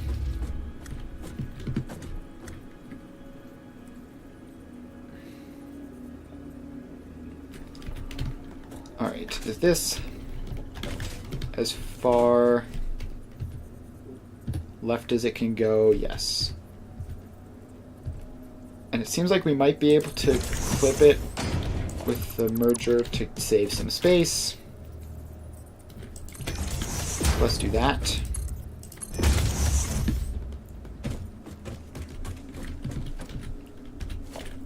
Alright, so then we have that as a splitter.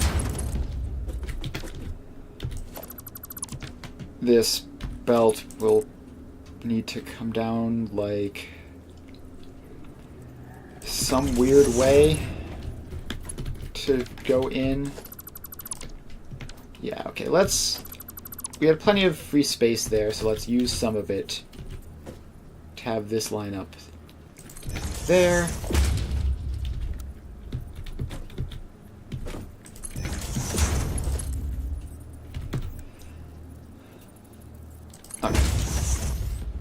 That doesn't need to be a tier 3 belt.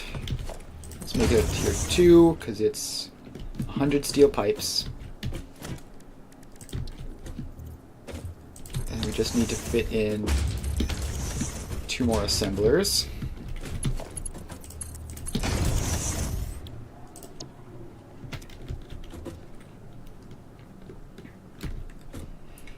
Alright, then let me finish up this manifold. And then get the concrete manifold in as well.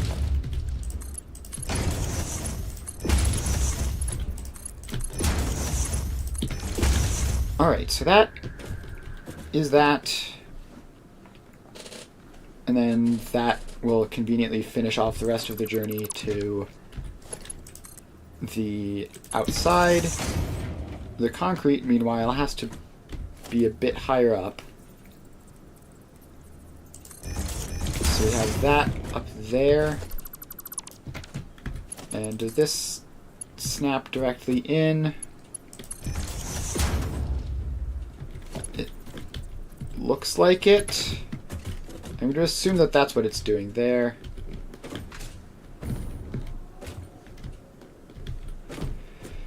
Well, just hope that that works. If it doesn't, we're going to have to fix it, which will be a bit annoying, but not the end of the world either. So now we can bring this manifold down there. one more step.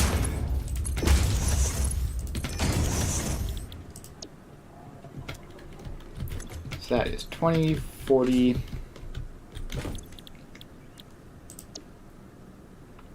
And then this is 50%. Alright. So that is that. That is that.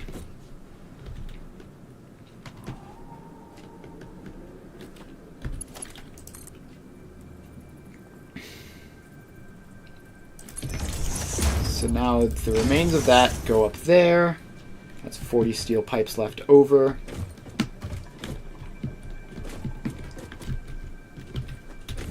And then we merge these up.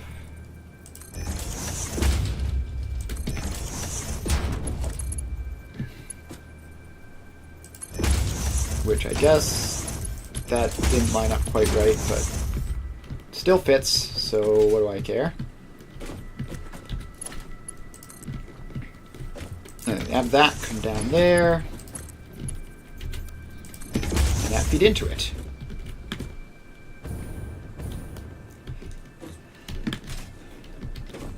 Alright, so that should be everything. Now we just need to attach the power poles in so that these machines all actually do something. So we take the power line, we bring it out there by the door, and then up to the second level. We put another one in and hook these machines up.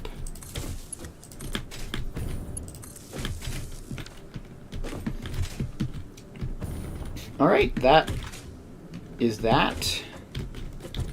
Oh, I just need to fix that.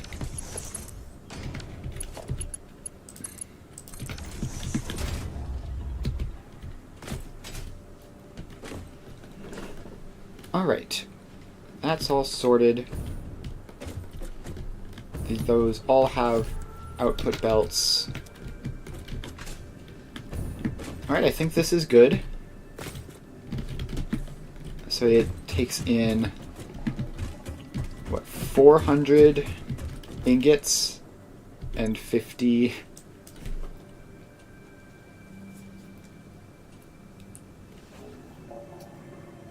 Ah, see, I just keep forgetting that that's a thing you can do. I should be doing that. I think I haven't bought them.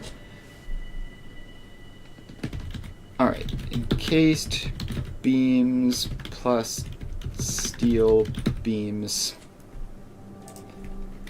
400 iron ingots, 50 concrete to 10 encased beams and 40 steel pipes.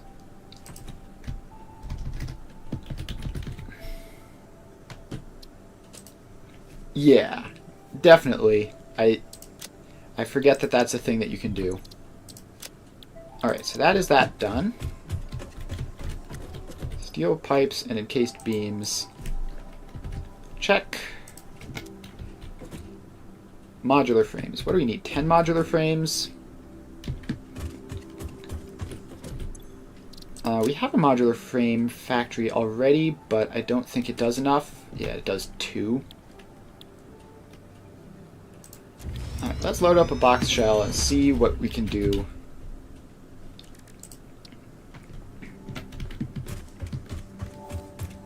Yeah. It doesn't work with the outside walls of blueprints. I know I've tried that before and been disappointed. But it should work between floors. Ooh, heavy encased frames. Dang it. This is the recipe that I wanted to use but didn't get. You'll notice no screws.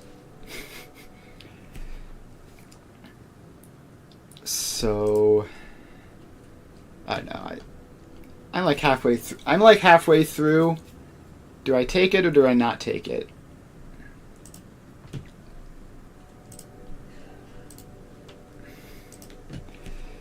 The screws aren't even like the... I mean, I've already worked out the screws part, and they're not that bad. Like, the encased steel beams are more of a problem. Let's take it just so we can look at, like, the ratios better.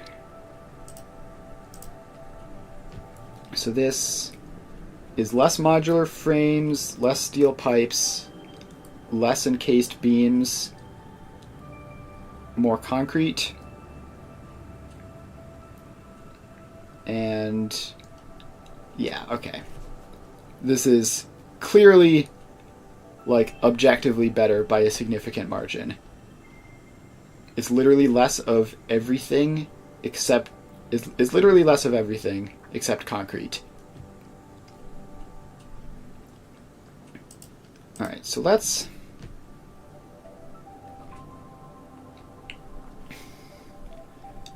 see here. We're gonna have to redo the ratios then, but that's fine. It's so much better. Alright. So what was I doing? I was in the middle of that. Right, the thing I was actually looking for was regular modular frames alt recipes, which I can use to make them more efficient. So let's grab some of them. Steeled frames. Regular modular frame recipes is reinforced plates and rods. So steeled frames is like the same thing, but the constructor makes pipes instead of rods. Bolted frames are screws, which absolutely not. Let's pick steeled frames and see how that works. And I guess stitched iron plates also might help. I don't know. Theoretically, like, you shouldn't take blueprints that you don't know you're going to use, but I'm just going to take, like, every blueprint that might be useful. Alright. So that's all that. Can we rescan this? Alright. Rescan didn't find anything helpful. Alright, well, let's get back here.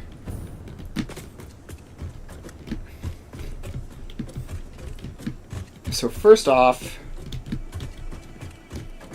we need to, let's see, so we need 9.375 encased industrial beams instead of 10, and 33.75 steel pipes instead of 40. So let's clear that, load this, and this should be just a question of changing numbers. And I should write it down in the notes because I've forgotten again already. 9.375, 33.75. 9.375. And that is 33.75. 9.375 steel beams is, let's check the, is this the manufacturer, the assembler? So instead of 4, 8, and 2, it'll be 4, 8, and 1.375, which needs 48 steel pipes plus 8.25 plus 8.25 is 56.25 steel pipes. 56.25 steel pipes. So add those numbers together, you get 90 instead of 100. So we're saving a solid 10. And then as far as concrete goes, it's 20, 40. Yeah, I generally will underclock things like inside of stuff like this. I will pretty much always underclock things. I believe it's more power efficient. I'm not entirely sure. So we need 46.875 concrete. 0.875.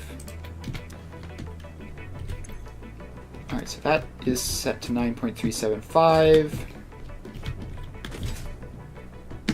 Yeah, the alt recipes are awkward, but like, as you can see, especially with this one, it literally is just going in and changing some numbers around. It's really not that big of a deal. Alright, so then we need 90 steel pipes instead of 100. So that's 25, 50, 75. So this one is set to 15. And that's 90 steel pipes.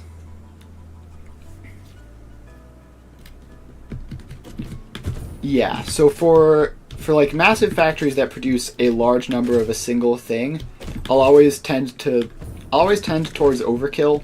Like when I'm doing that sort of thing, I'm just going to produce like as many iron ingots as I can possibly manage, for example. And then if I'm producing 500 iron ingots and the rest of my factory is only using 200, that's just good because it means that I have more slack to grow easily. But for like internal stuff in factories is when I do exact numbers. Alright, so this is done and I just need to save this with the increased ratios. Oh, wait, it's not going to be 400 iron ingots anymore, is it? It's going to be like 375 or something. So that's 60 iron ingots. So it'll be 360 iron ingots.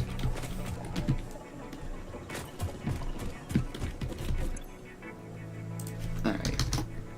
360 iron ingots and 46.875 concrete to 9.375 encased beams and 33.75 steel pipes. Alright, so that is that.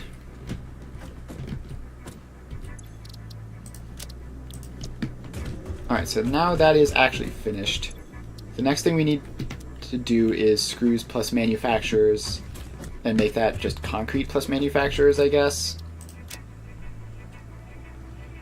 Let's see, where is that?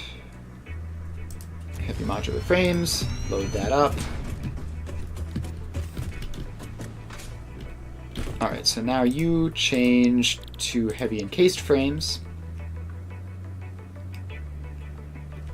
And get the steel pipes, the encased industrial beams, modular frames we haven't done yet. And now we just need to head upstairs and turn those constructors into making concrete from limestone since we have the space now, I guess. Although, actually, no, hang on. We're going to be importing concrete anyway as one of the things we import from a different factory, so we'll actually just take all of this down, I guess. So we don't need to make screws anymore, so this can go away.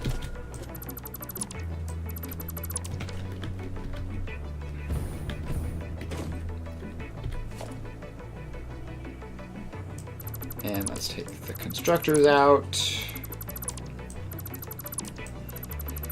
And the mergers out. And I don't want to do mass dismantle because I'm afraid of breaking something by accident.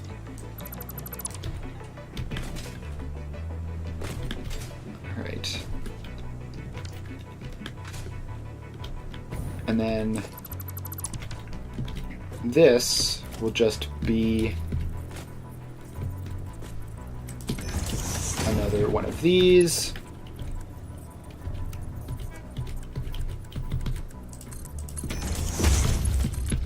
concrete. Take the rest of these belts out, I guess. Doesn't need that anymore.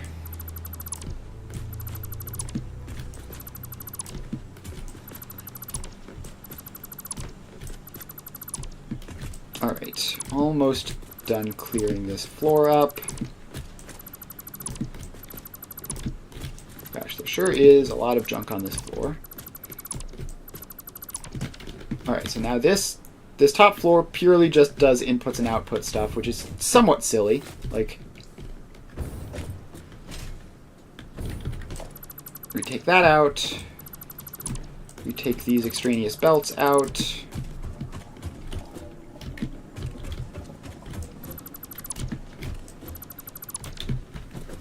And we bring the concrete down and in.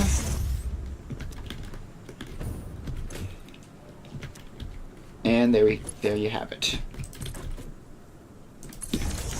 Attach that up to a power pole at the front, which I probably forgot to do last time, so it's convenient that I did this anyway. And then that goes up to the output, and this is all good to go.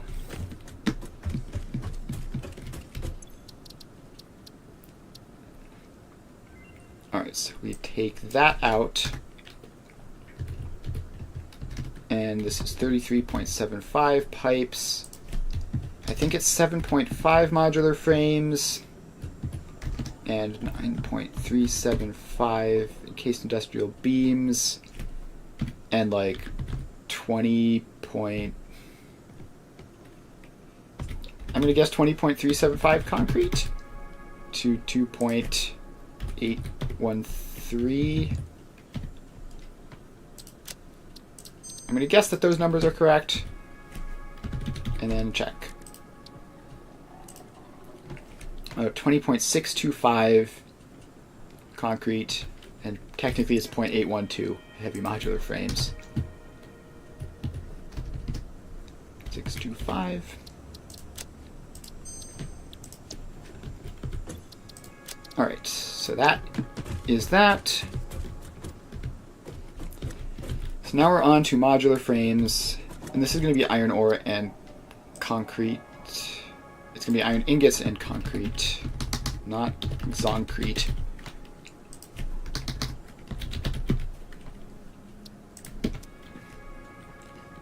Alright, so now we need 7.5 modular frames, which is there a convenient way of doing that? Steeled frame makes 3, so this would be 2.5 of those. Alright, so let's clear all of that out. So we need... Actually, that's technically just a max overclocked, right? So we would need 5 reinforced iron plates and 25 steel pipes. Alright. Could we get those steel pipes from... No, that would be silly.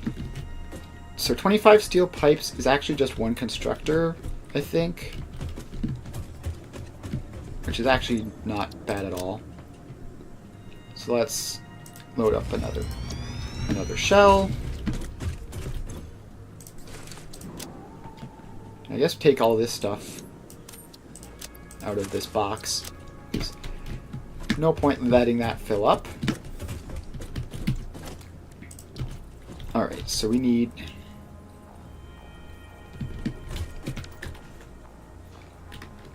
Fitting 3 of these on a single floor is easy. So let's get the splitter in for the output. Or no, merger. Merger in for the output. So somewhere like that. And then this fits in somewhere like that.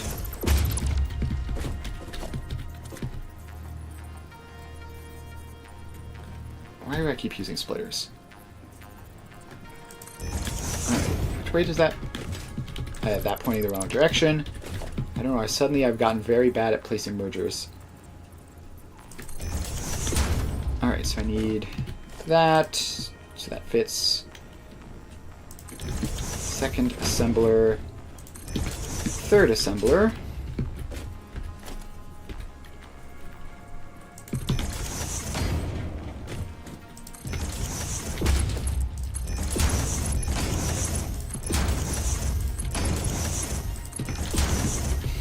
Alright, so these are making steeled frames.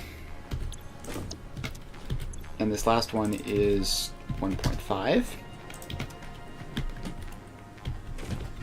And then they'll output somewhere, presumably near the wall.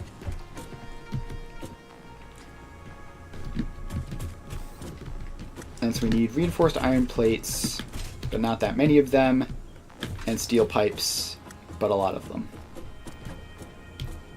So let's get to the top floor and work that out. So for reinforced iron plates, we need 5, which either the base recipe or the stitched recipe would work for. Is this more efficient? This is 6 plates. I don't know. I can't tell. Let's just do the base recipe because it produces exactly the right amount. So let's... The inputs are just going to be ingots, and the outputs are just going to be modular frames. So let's have this be the input, I guess. Doesn't matter. Let's have this be the input.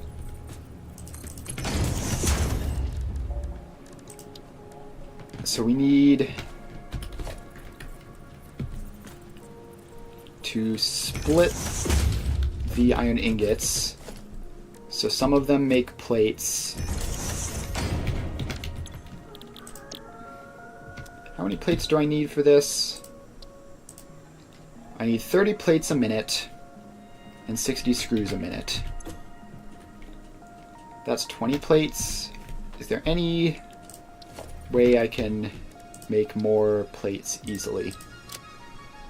No, I have no alternate recipes for those. Okay. So then we just need 2 of these for the plates.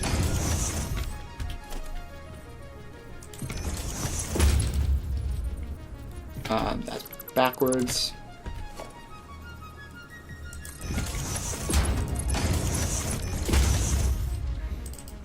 And I make these be 15 each, I guess.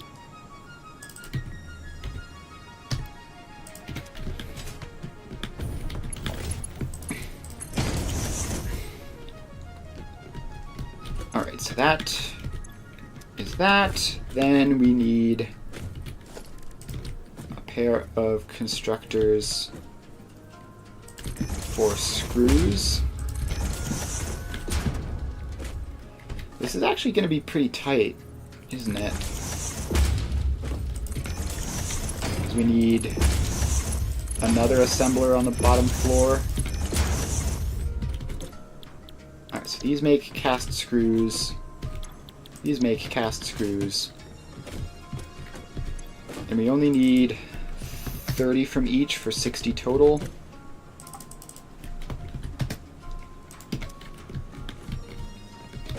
Hang on, is the wire recipe, is the stitched plate recipe better?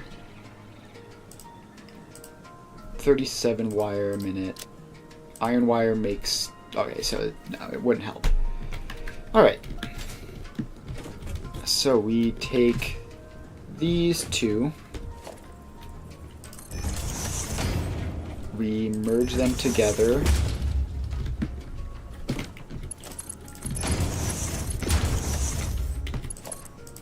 Into a floor hole here by the back edge. And we take these 2 and we do the same thing by the other back edge.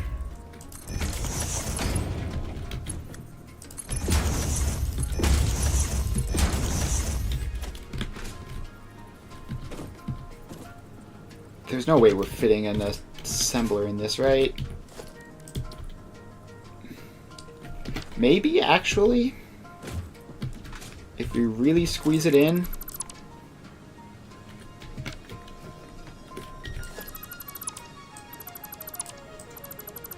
If we really squeeze it in, we might be able to fit an assembler in. Yeah, so we have a lot... Well, not a huge amount of wasted space, actually, because we need this as an output.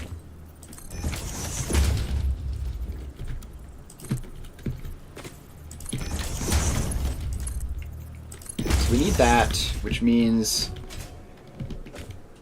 we basically started as far back as we can, but we can still squeeze a couple more millimeters in. And if we can get the reinforced plate production all on the single floor, that would be huge. So let's tear this all down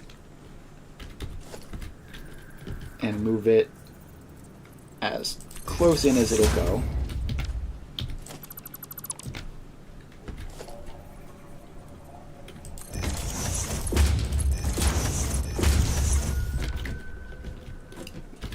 Alright, then we need to put the constructors in,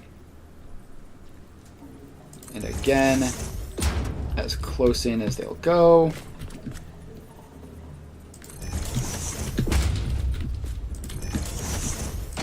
And 4.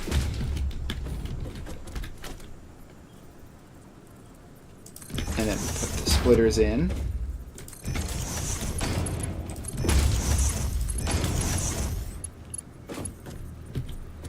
And the belts in. These only need to be Mark 1 belts for all of these.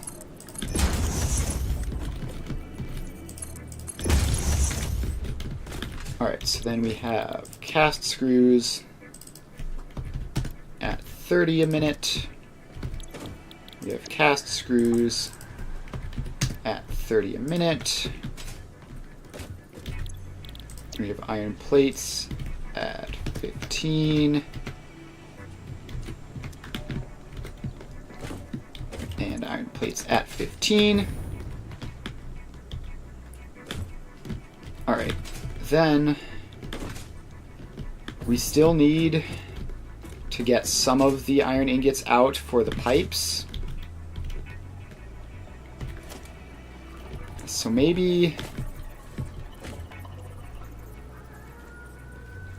I don't know, maybe I can fit a floor hole here,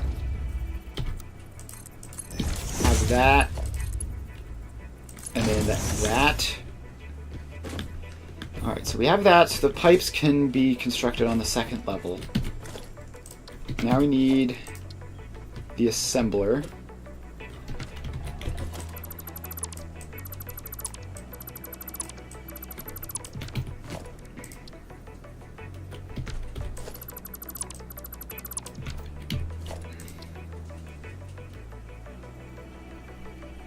So if we fit the assembler in like there, does that have enough room for that? I hope that that clicks in properly. If it doesn't, then I'm never going to find out until it doesn't work. So now we merge those into there.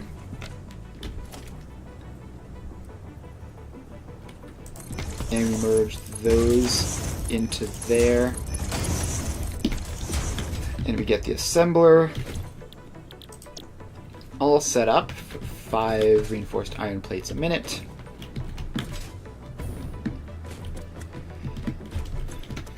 Alright, so that is floor 1.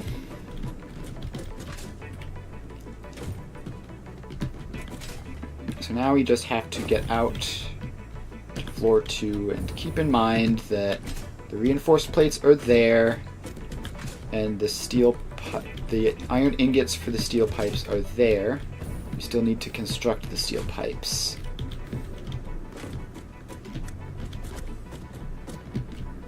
Why are there 2 of those? Oh, one of those is the output.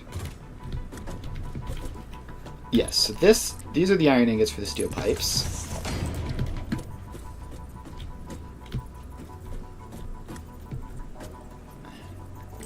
So we fit that in there.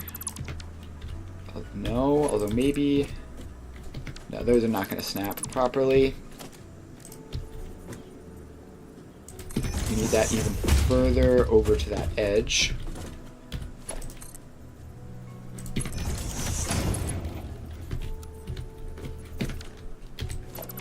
Oh, this is going to be close.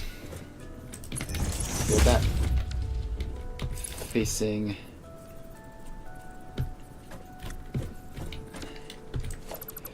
Alright, that's not going to work, is it? Can we possibly move this just even a tiny bit like that so that it can line up properly?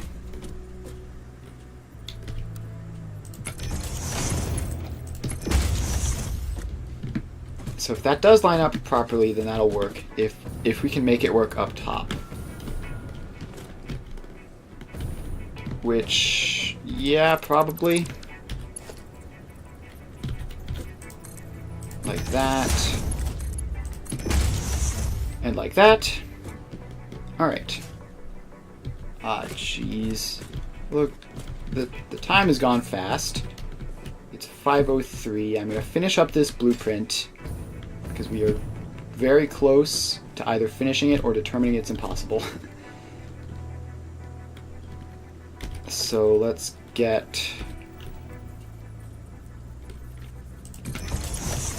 that splitter in there.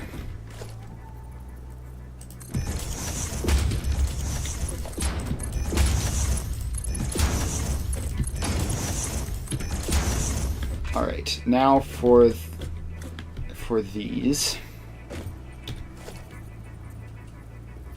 we're gonna need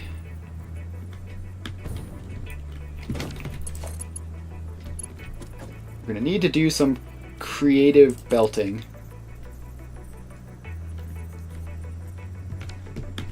So what if we do that?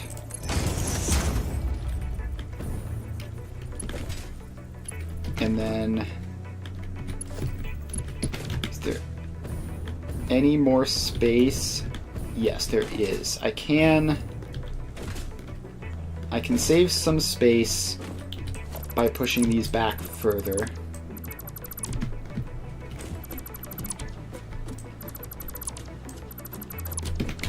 So these are just about as far back as they'll go, but the assemblers they're connected to weren't.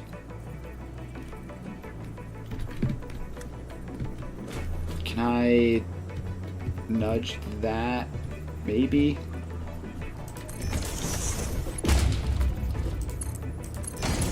Alright. It sounds like that worked.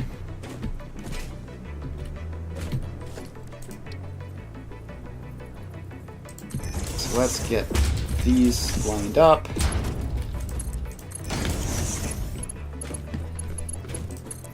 And the old invisible belts that you'll never be able to see.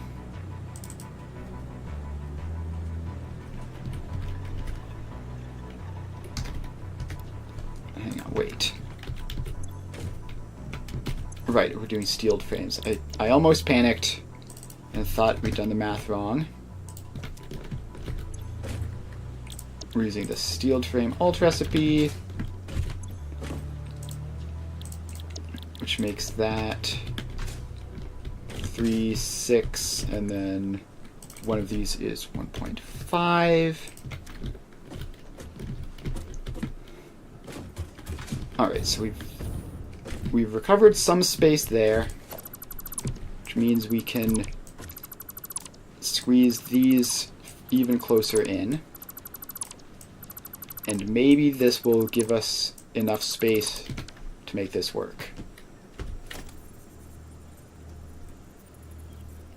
How about like that? Yes, alright. That is ridiculously compact. If this doesn't work, it's impossible. Like, genuinely.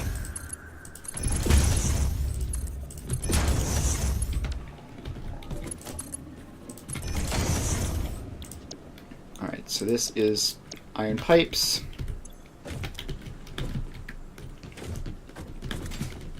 Alright, so now we have those. Does this reach down? It does. Alright, I believe we have done it.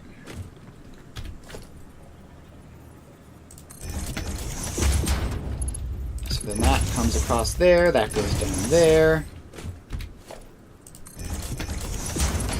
That comes across there, that goes down there. We take out these extra splitters, which don't do anything. And then we just have to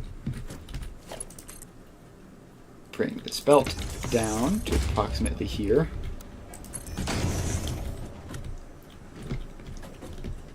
And that will be that.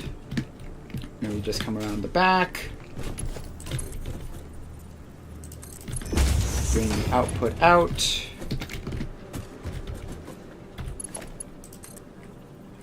And down and in. Alright. Last thing to do is power everything up. I still didn't buy the ceiling outlets, so I'm not going to do that this time. Also, where is the door? Here's the door.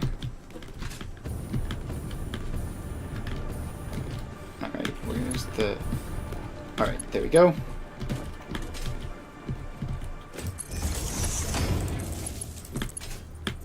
And then we hook all of these up to power poles.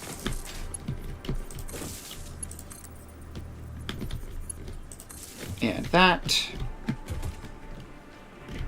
And I believe that is that. So we have our output there. We have our input there. And how much iron is it at the end of the day? It's 22.5 there.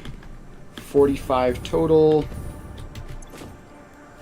57.5 there. 70 there. And then that makes it 170. Alright.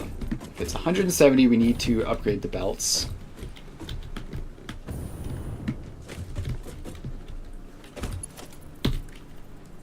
So make that mark 2.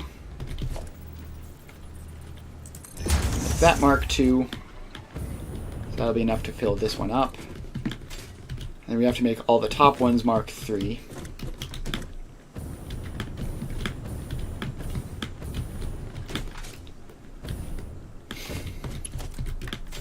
Alright, so then this whole line gets to be marked 3 belts.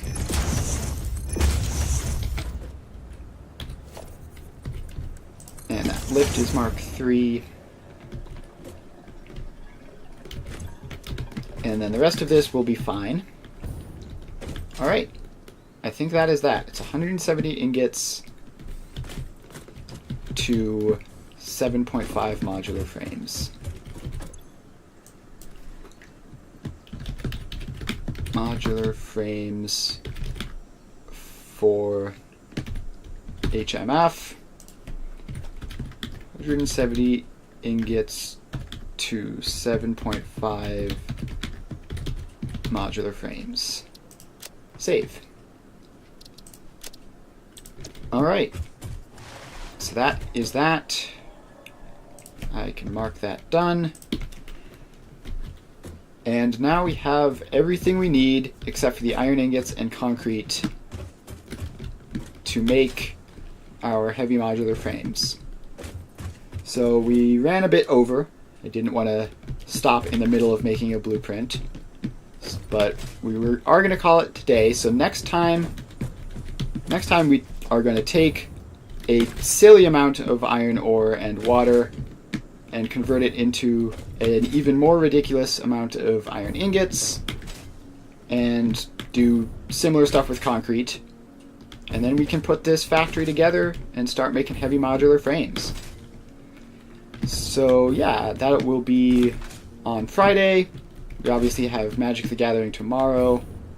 And yeah, see you guys then. Bye.